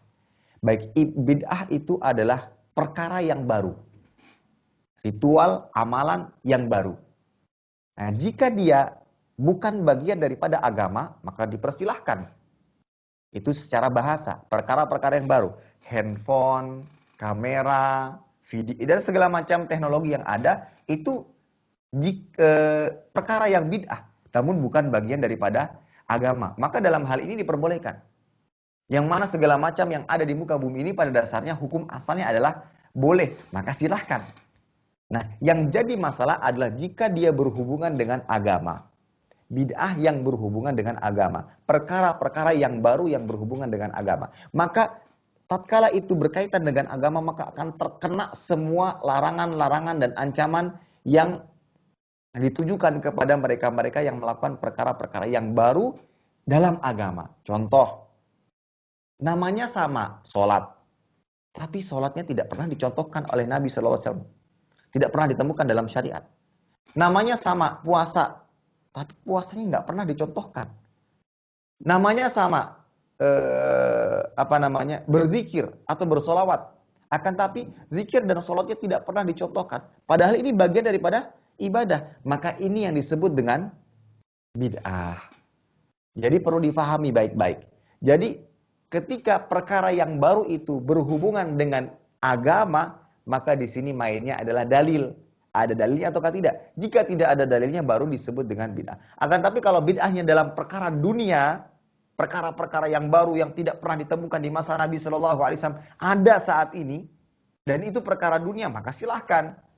Dan Nabi mengatakan, antum a'lamu bi umuri dunyakum, kalian lebih paham tentang perkara dunia. Namun kalau perkara agama, maka kembalikan kepada Al-Quran dan Sunnah. Dan di sini banyak sekali dalil-dalil dan dampak-dampak buruk di balik perbuatan bid'ah. Tidak akan diterima ibadahnya, sia-sia. Pada hari kiamat kelak dia tidak akan tidak mendapatkan apa-apa. Dan dia akan tertolak dari telaga Nabi SAW. Diusir dari telaga Nabi SAW. Padahal itu adalah keutamaan yang Allah berikan kepada Nabi Muhammad SAW.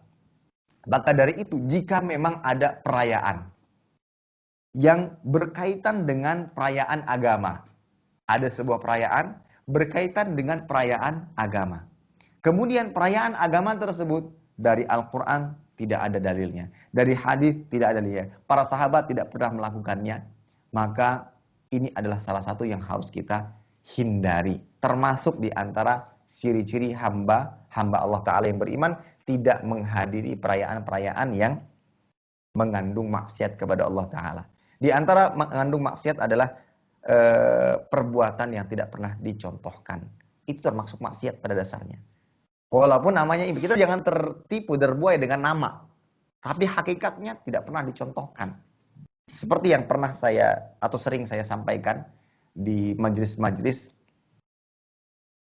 Niat baik itu tidak pernah atau tidak bisa membenarkan apa yang dilakukan. Ibu-ibu punya mobil. Anak ibu ingin menunjukkan cinta kepada ibu dengan cara mengukir menggunakan paku berkarat di mobil ibu. Tulisannya, saya cinta mama, saya cinta bunda. Diukir dengan paku berkarat di mobil yang barusan dibeli. Baik, tujuannya anak ini apa? Baik, ingin menunjukkan cinta. Tapi apakah ketulusan hati tersebut bisa dibenarkan, bisa membenarkan cara yang dilakukan? Tidak. Apakah ibu ridho? Tidak. Dan ini bagian daripada pelanggaran. Bukan seperti itu nak cara menunjukkan cinta. Begini loh caranya. Ini pelanggaran, ini nggak boleh ya. Kita sendiri sadar. Maka sama halnya dalam masalah ibadah. Allah tidak perintahkan. Kita kerjakan. Ya ini pelanggaran. Seperti itu. Ini maksiat. Ya. Maka dari itu Allah Ta'ala menyindir. Dalam Al-Quran. Am lahum syuraka syara'u lahum minad din. Malam ya'zan bihillah. Apakah mereka ini punya Tuhan-Tuhan selain Allah? Sekutu selain Allah. Yang membuat syariat baru yang tidak pernah Allah izinkan. Allah sindir itu. Ini Allah nggak pernah perintahkan kok dia mengerjakannya. Apakah dia punya serikat-serikat lain?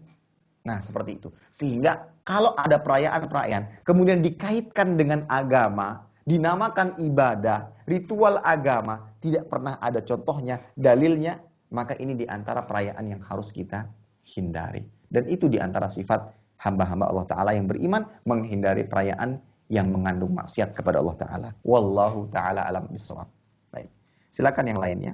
Jazakumullah khairan. Assalamualaikum Ustaz. Waalaikumsalam warahmatullahi wabarakatuh. Ustaz, saya pertanyaannya sama, serupa, tapi saya mohon penjelasan yang lebih lengkap. Karena di sini kita suka datang ke satu tempat yang mana kita tidak tahu dalam rumah itu dia mengadakan hal-hal kebidaan, misalnya tahlilan gitu. Tapi kita nggak tahu kalau yang punya rumah mau mengadakan itu. Dan kita sudah ada di dalam situ, Ustaz. Dan ini kan menurut sifat nomor 7, kita meninggalkan tempat itu dengan bijaksana. Ini bagaimana Ustadz? Apakah kita apa yang kita lakukan di sini? Kita minggir jadinya Ustadz, minggir ke belakang dulu gitu kan? Tapi kita tetap mendengar itu semuanya. Apakah kita harus meninggalkan tempat itu atau karena kita juga harus menghormati yang punya rumah? Atau kok kita bisa minggir begitu aja Ustadz? Jazakallah khairan. Wa jazakumullahu khairan. Apa yang disampaikan itu pernah saya alami dan banyak di antara saudara-saudara kita pun mengalaminya. Kita diundang ke sebuah acara dan kita tidak mengetahui apa sih acara-acara yang ada di dalamnya. Yang hanya kita tahu, oh ini acara syukuran. Ya, sebagai mungkin baru pindahan rumah, dia ingin bersosialisasi dengan tetangga-tetangganya, dia buatlah sebuah acara. Dan ternyata ada beberapa praktek-praktek di dalamnya tidak sesuai dengan syariat agama. Bagaimana sikap kita amalkan apa yang disampaikan atau disabdakan oleh Nabi sallallahu oleh Allah Subhanahu wa taala dalam surat Al-Furqan ini yang menceritakan tentang sifat-sifat hamba Allah taala yang beriman. Marru kirama. Mereka berusaha dengan cara yang baik, dengan cara yang bijak, tanpa harus menyinggung. Kita bisa menolak dengan tanpa harus menyinggung. Kita bisa pamitan tanpa harus menyinggung. Ya. Misalkan setelah mendengar itu semua, baru kita meminta izin, mohon maaf, saya ada keperluan. Secara umum keperluan apa saja situ, tanpa harus berbohong. Saya ada keperluan, saya mohon pamit. Jazakumullah khairan, sudah diundang. Selesai. Entah nanti ada pembicaraan di belakang, yaitu biarkan saja. Untuk senantiasa istiqamah di atas agama ini tidaklah mudah. Nabi menggambarkan ibarat seseorang yang memegang bara api. Mau istiqamah itu ibarat memegang bara api. Panas. Tapi ya gitulah ujian dan cobaan yang harus kita hadapi. Jadi kita bisa menolak. Apalagi kalau kita sudah tahu ya. Diundang, kita langsung menyampaikan, mohon maaf Pak. Ulun karena bisa hadir. Saya tidak bisa hadir. Ketika ditanya, kalau seandainya tidak ditanya, alhamdulillah. Cukup tahu saya tidak bisa hadir. Tapi kalau ditanya kenapa, yang kita sampaikan. Kita sampaikan berdasarkan ilmu yang saya dapatkan, ini tidak ada contohnya di dalam agama Islam. Mohon maaf Pak. Ya, sebagaimana ada sebagian orang yang memiliki keyakinan tertentu, keyakinan saya tidak mengamalkan acara tersebut. Mungkin ya nanti akan ada pembicaraan itu memang salah satu ujiannya. Tapi kita harus sabar, yakin pertolongan Allah Ta'ala akan datang. Akan tapi jika berkaitan dengan acara-acara yang dianjurkan, apalagi gotong royong, bersih-bersih, kita harus jadi nomor satu. Harus seimbang. Jangan hanya sekedar tidak mau datang, ketika diundang baru tahu langsung kita kabur dengan cara-cara yang tidak baik. Ketika ada acara-acara gotong royong, atau membantu acara pernikahan dan semisalnya yang jelas-jelas ada syariatnya, kita juga tidak hadir. Ini akan semakin memperparah. Itu kurang bersosial, sombong dan segala macam. Tapi kita harus seimbang. Ketika misalkan pernikahan, wah kita harus datang, berikan bantuan. Pak, ini ada sedikit yang bisa saya bantu. Besok apa yang bisa saya lakukan Pak? Ketika ada yang pasang tenda, kita ikut bantu dan semisalnya. Ya. Setelah itu ya sudah, kita selesai membantu. Apakah nanti ada macam-macam, kita tidak ikut-ikutan hal tersebut. Yang jelas ketika itu bagian dari perayaan yang diperbolehkan, maka kita harus menjadi nomor satu, seimbang jadinya. Maka kita bisa menolak, menghindar, melewati tanpa harus menyakiti, tanpa harus menyinggungnya. Dengan kelemah lembutan, senyuman, dan kata-kata yang baik. Wallahu taala alam bisawab. Ya, silakan. Ini di pertanyaan. Ya. Assalamualaikum Ustadz. Waalaikumsalam warahmatullahi wabarakatuh. Ustadz, saya mau tanya, enggak di ini ya, saya mau tanya mengenai sholat goib, apa aja kriteria kita bisa mengadakan sholat goib? Apakah kalau setiap ada orang meninggal, terus karena kita jauh, terus kita selalu mengadakan sholat goib, atau bagaimana Ustadz? Mohon pencerahannya Ustadz. Baik. Berkaitan dengan sholat gaib, sepanjang ilmu yang saya dapatkan, ya, itu bisa dilakukan jika seandainya orang yang meninggal dunia tersebut belum ada yang menyolatkannya, maka kita lakukan hal tersebut. Ini sepanjang yang saya tahu, wallahu a'lam bishawab. Jadi kalau seandainya sudah ada menyolatkannya, maka mungkin kita doakan kebaikan-kebaikan bagi orang yang sudah meninggal dunia tersebut. Dan insya Allah itu akan sampai kepada mereka tatkala kita senantiasa mendoakan kebaikan bagi mereka. Wallahu ta'ala. Itu sepanjang yang saya tahu. Wallahu ta'ala bishawab. Baik, silakan yang lainnya. Ya Ustaz. Assalamualaikum warahmatullahi wabarakatuh Ustaz. Pertanyaannya di tema, ya, apakah betul itu proses kehamilan Bunda Maryam untuk melahirkan Nabi Isa itu hanya dalam beberapa malam saja, Ustaz? Kami ingin jabarannya. Jazakallahu khair. Maksudnya proses kehamilan Bunda Maryam untuk melahirkan Nabi Isa itu hanya dalam tempo beberapa hari saja, berapa malam. Wallahu a'lam. Saya tidak tahu. Wallahu a'lam bishawab. Mohon maaf, saya tidak tahu rincian kisahnya bagaimana, saya tidak tahu. Wallahu a'lam bishawab. Mohon maaf. Oke. Ada pertanyaan lagi? Iya ini Ustaz.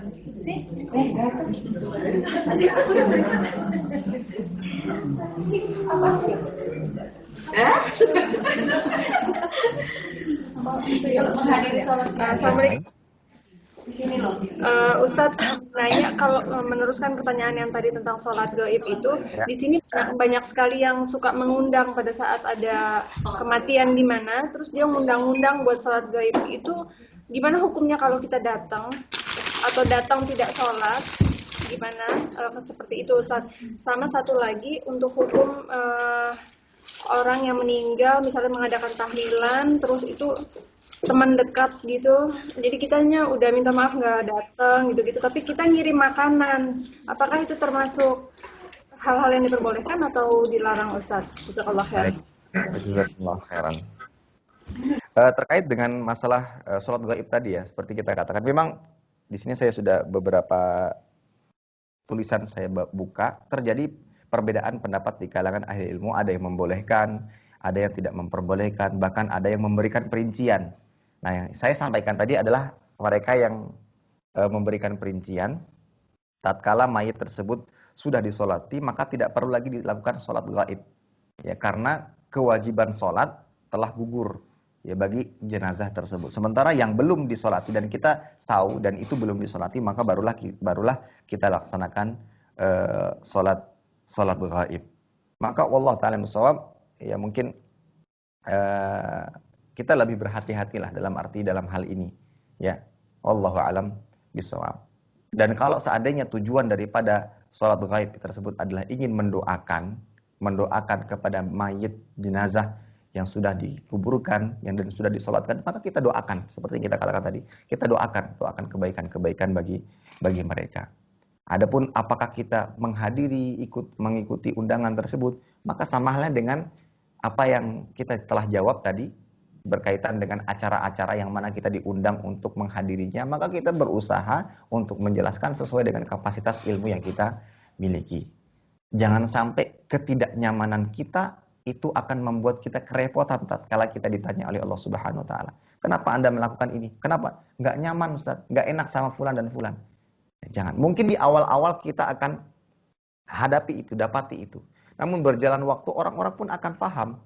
Seperti beberapa jamaah yang bercerita Di awal-awal dia sering diundang untuk acara-acara yang memang pada dasarnya tidak tidak ditemukan syariatnya, tidak ditemukan syariatnya. Dia menolak, mungkin sempat ada pembicaraan. Namun dengan berjalannya waktu, dia bisa bersosial, tatkala ada kegiatan dia ikut. Akhirnya nyaman, enak.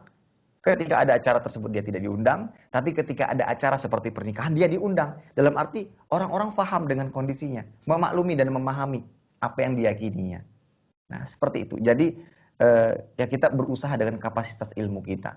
Kita berusaha dengan kapasitas ilmu kita. Wallahu a'lam bishawab. Tadi pertanyaan kedua mohon diulangi, Bu. Memberi makanan. Baik, memberi makanan.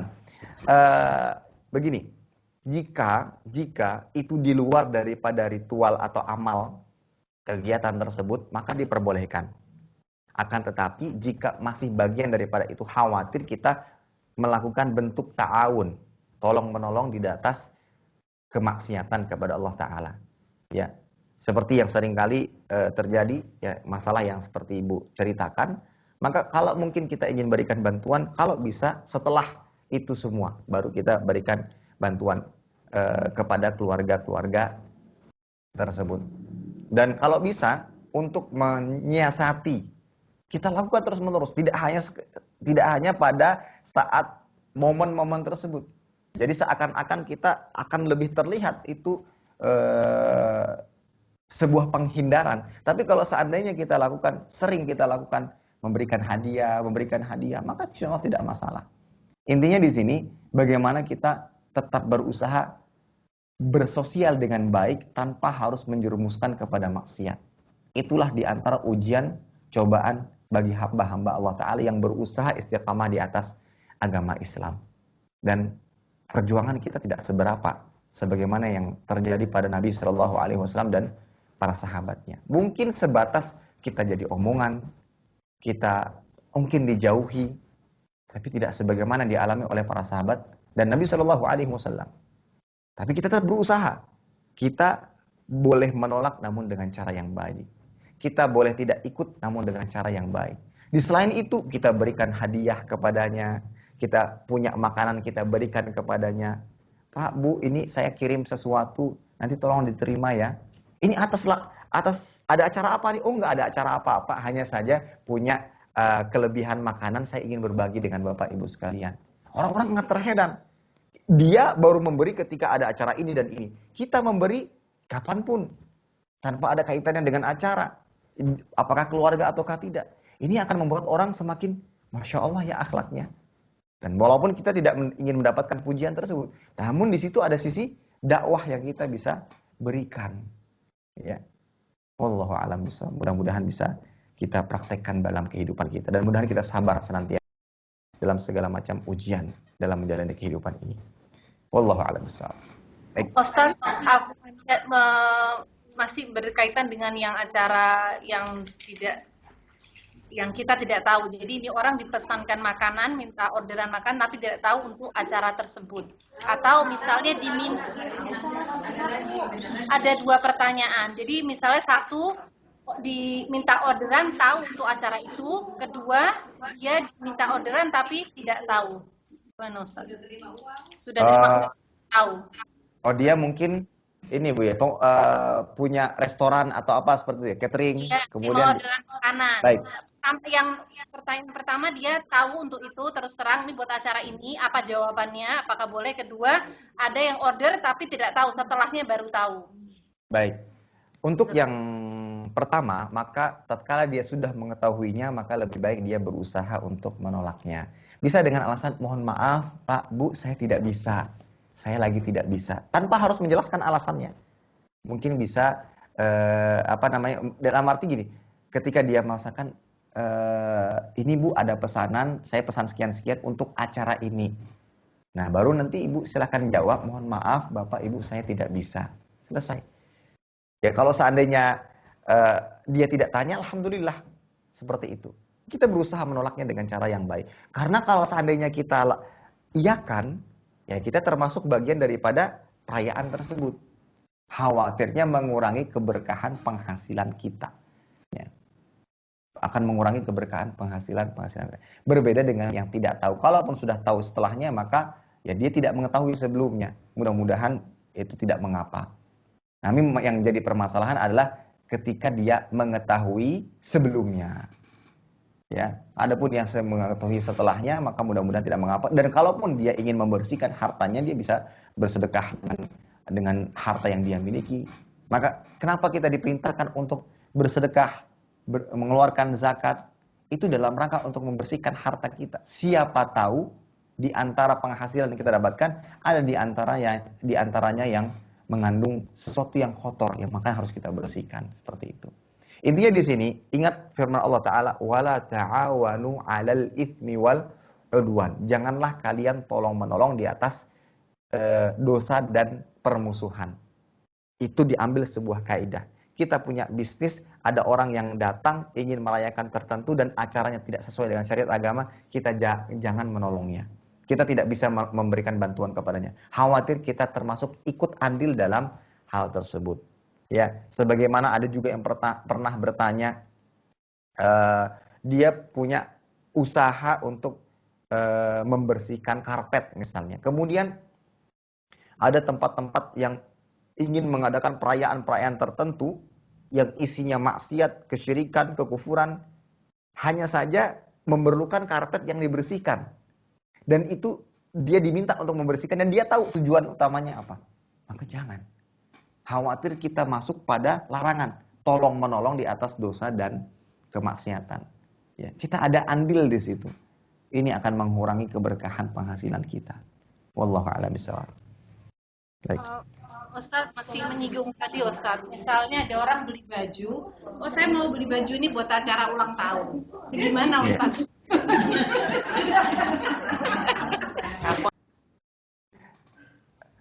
Maka sama Bu, jawabannya sama. Ketika kita mengetahuinya, maka khawatir di situ kita ada keikutsertaan. Ya, ini terlepas dari saya tidak berbicara tentang halal apa tidak Ustadz. Ya, ini para ulama dalam hal ini ada yang memberikan perincian-perincian tertentu. Ada yang mengatakan ya mengurangi keberkahan, ada yang mengatakan tidak sampai merusak akad dan semisalnya. Tapi ini berbicara tentang tanggungan kita nanti. Kita ada keikutsertaan, ada ikut andil ataukah tidak dalam hal tersebut. Ya, kita tahu acaranya tidak dibenarkan, tapi kita mendukungnya dengan hal-hal yang seperti ini. Maka ya kita tinggal mempersiapkan nanti bagaimana kita mempertanggungjawabkannya di hadapan Allah Subhanahu wa taala. Jangankan yang haram atau yang samar-samar, yang syubhat. Yang halal saja ibu-ibu sekalian, kita akan ditanya nanti di hari kiamat. Diceritakan Nabi SAW keluar rumah dalam kondisi lapar. Abu Bakar dan Umar dalam kondisi lapar. Ketemu. Akhirnya dihidangkan oleh salah seorang sahabat dari kalangan Ansar. Diberikan hidangan. Setelah makan kenyang, kata Nabi SAW, ya, la tus'aluna an hadzal na'im.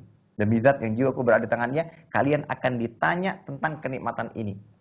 Makanan halal. Keluar dalam kondisi lapar, dapat makanan, dimakan, kenyang, ini akan ditanya. Itu yang halal ibu sekalian, akan ditanya. Bagaimana dengan hal-hal yang tadi? Yang kita ragu-ragu, yang syubhat, apalagi yang haram.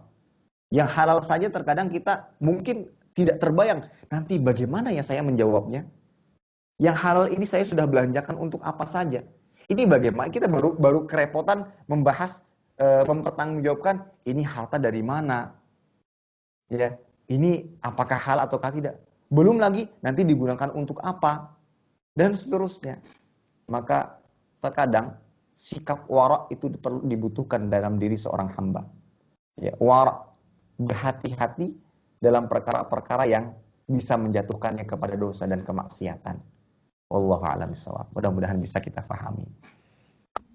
Silakan Bu. Ana ingin bertanya. Oh, ya. Assalamualaikum Ustaz. Ya. Ustaz, mengenai kewaraan itu ya Ustaz ya. Ya. Dalam menjaga kewaraan kita, apakah kita bisa bertanya kepada seseorang apabila ingin memberi sesuatu kepada kita, tapi dia nggak mengatakan untuk ini gitu, tapi kita bertanya gitu, atau apakah itu menyusahkan kita dalam hal ini? Mohon masukannya. Jazakallah khairan. Wa jazakumullah khairan. Baik. Jika itu berkaitan dengan pemberian, Bu, sebaiknya kita tidak menanyakan hal-hal tersebut. Yang jelas kita melihat dari sisi orangnya. Kalau orangnya biografinya baik, orangnya baik, bekerja dengan cara yang baik, maka tidak perlu kita tanyakan, "Kamu dapat dari mana?" Ya, kamu ingin memberikan hadiah ke saya. Dari mana kamu dapatnya? Halal nggak halal atau haram nih? Itu kan justru malah membuat orang tersebut tersinggung. Mau dikasih hadiah aja repot nih. Nah, maka dalam hal ini tidak perlu kita katakan. Jadi sikap-sikap wara itu mungkin berkaitan dengan hal-hal lain. Ya, hal-hal lain. Seperti ada dikisahkan ada salah seorang yang soleh melewati sebuah jalan.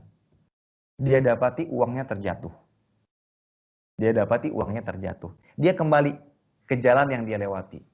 Ketika dan dia menemukan uang tersebut. Tatkala dia hendak mengambil, dia khawatir kalau seandainya uang ini milik orang lain. Jangan-jangan uang saya terjatuhnya bukan di tempat ini. Dia khawatir. Jangan-jangan ada orang yang akan datang dan mengambil uang ini. Di situ dia memiliki sikap kehati-hatian. Dia khawatir kalau seandainya mengambil hak atau mengambil milik orang lain. Nah, seperti itu yang dimaksud. Kehati-hatian jatuh kepada hal-hal yang Allah haramkan. Itu sikap wara. Ya, kehati-hatiannya jatuh kepada hal-hal yang Allah haramkan. Ya. Kalau seandainya tadi seperti yang disebutkan, maka tidak perlu kita tanyakan. Bahkan contoh kayak kita beli daging ayam di pasar, ya, sapi, kita nggak perlu tanya ke penjualnya, "Pak, Bu, ini disembelih bismillah nggak? Ini cara sembelihnya gimana?" Itu nggak perlu. Ya beli saja, masak, sebelum makan bismillah, halal insyaallah. Ya. Wallahu a'lam bishawab. Baik. Ada lagi?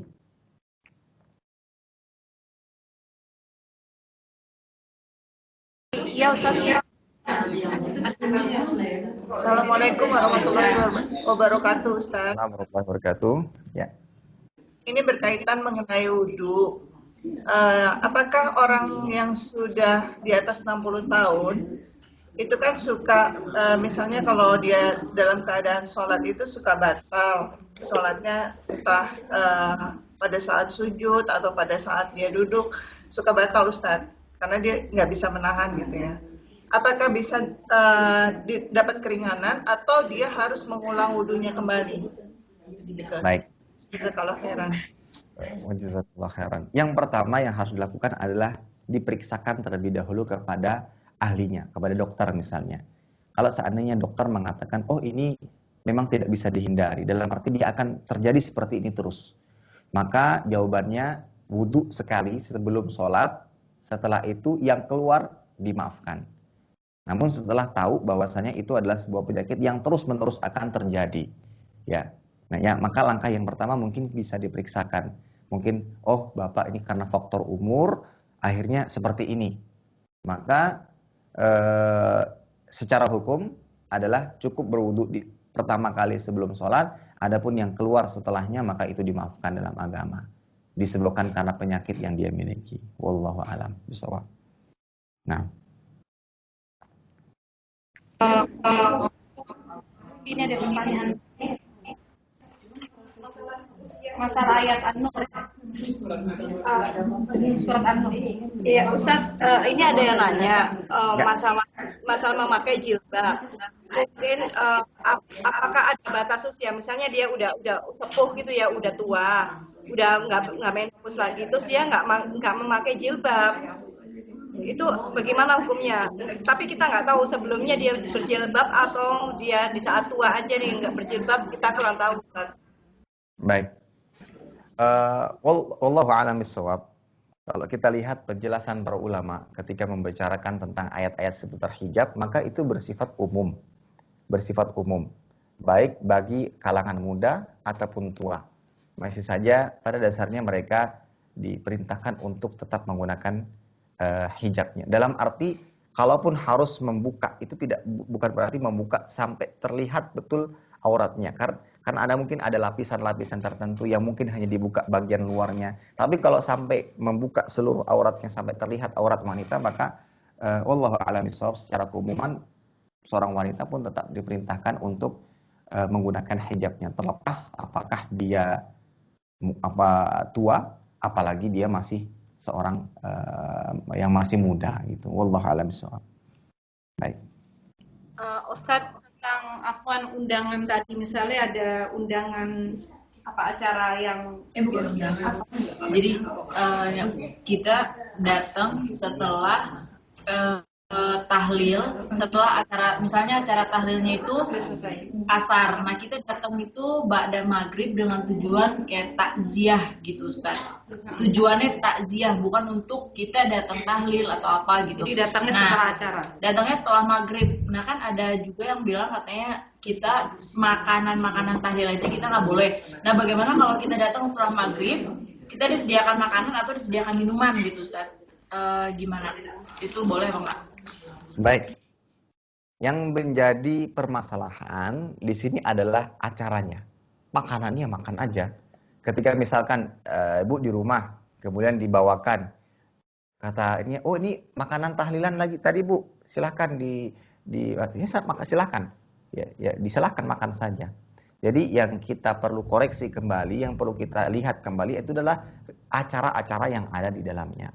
Adapun seperti yang disampaikan tadi bahwa ibu datang dengan niatan untuk bertakziah karena memang dalam kondisi berkabung karena barusan ditinggal meninggal oleh orang yang disayang keluarganya, dan ibu datang selepas acara tersebut, maka silakan. Dan ini masih berkaitan dengan masa-masa waktu takziah ya, yang memang itu waktu takziah, bukan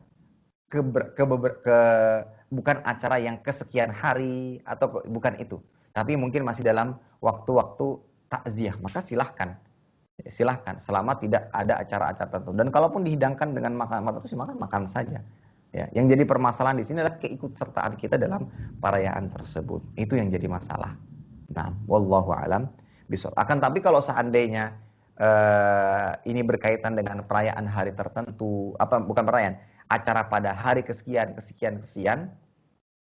kalau seandainya kita datang mungkin di luar daripada itu, ya, maka ini tidak akan pernah berhenti. Kita akan terus diajak, diundang terus, dan kita akan senantiasa mencari alasan dan alasan.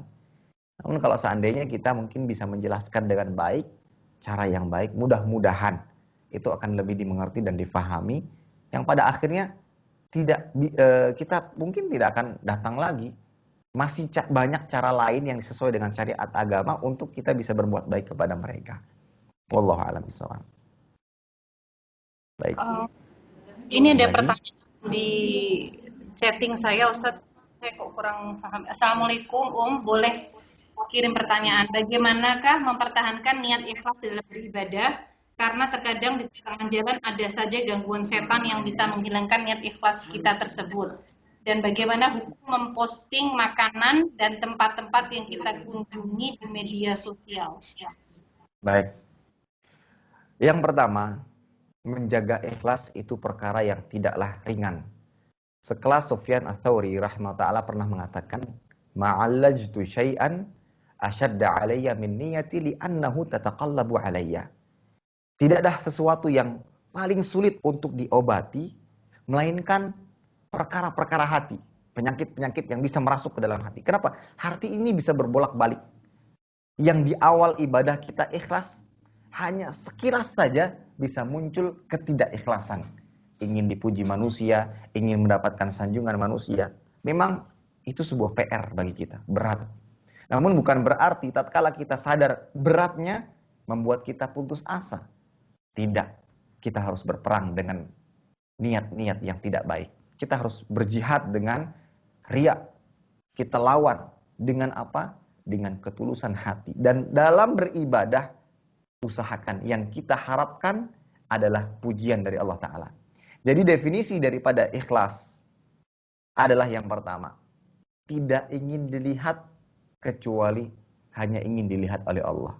Ketika sholat, kalau masih terbesit dalam hati kita, ingin dilihat oleh orang-orang yang ada di sekitar kita, langsung koreksi niat. hanya ingin dilihat oleh Allah Ta'ala.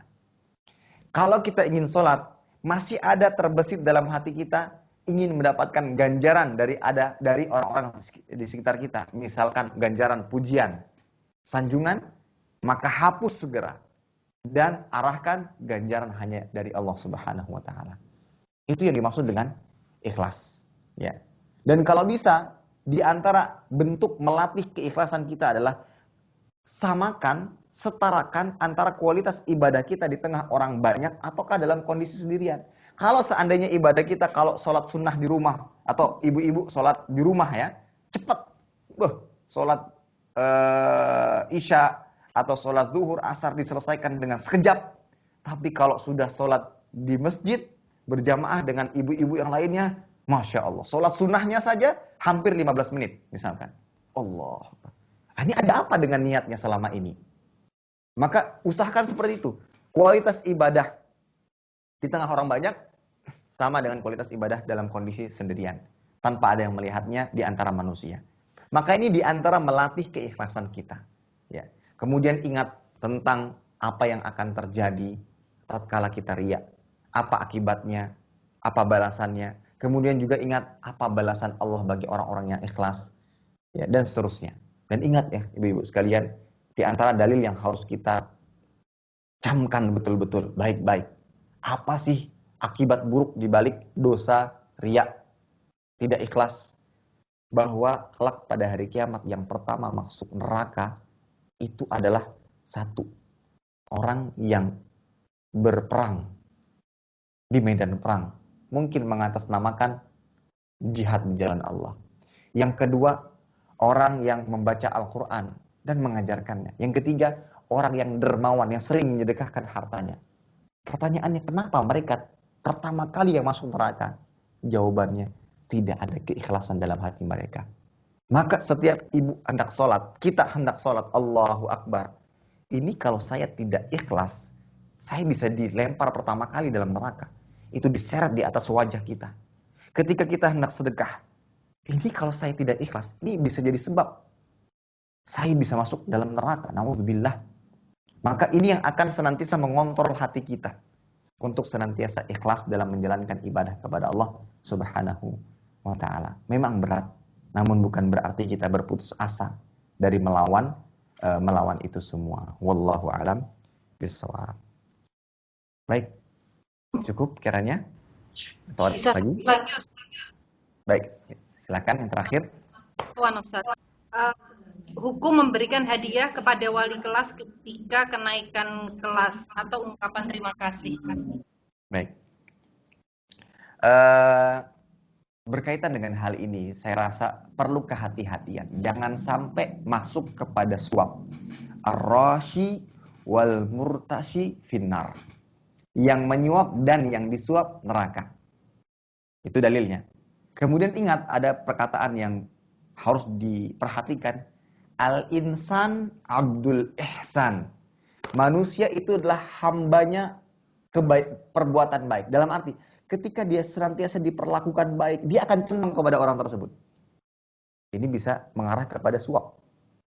Kita sering beri hadiah kepada wali kelas, akhirnya membutakan wali kelas untuk senantiasa berbuat adil, bersikap adil kepada murid-muridnya. Ini juga hati-hati. Dalam arti, ketika ingin memberi hadiah kepada wali kelas, harus berhati-hati. Jangan sampai kita justru masuk kepada suap. Ya, baik. Ini yang harus diperhatikan pertama.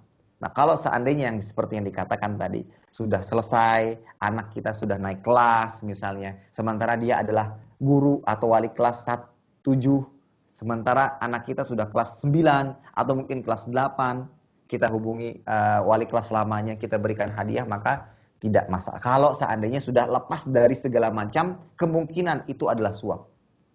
Ya, itu. Tapi kalau masih ada kemungkinan, masih ada hubungan, biar dia anak kita diperhatikan terus-menerus, nah ini bahaya.